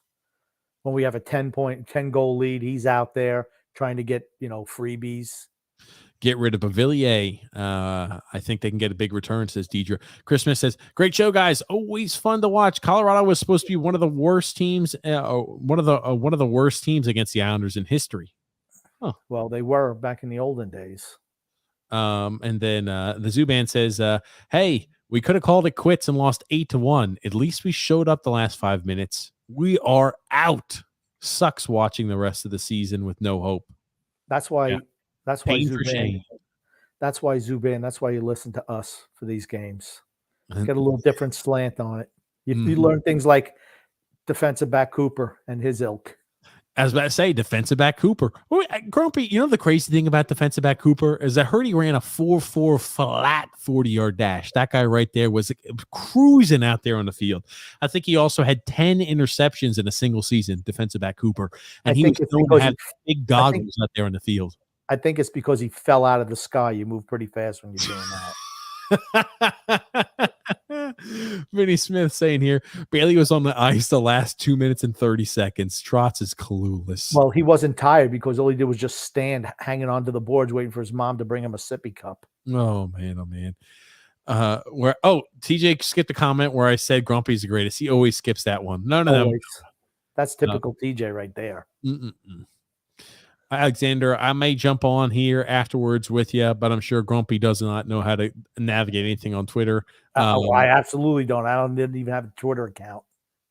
Max Power saying, I've seen a pretty good artist rendition on defensive back Cooper. That's about it, though. Defensive back Cooper.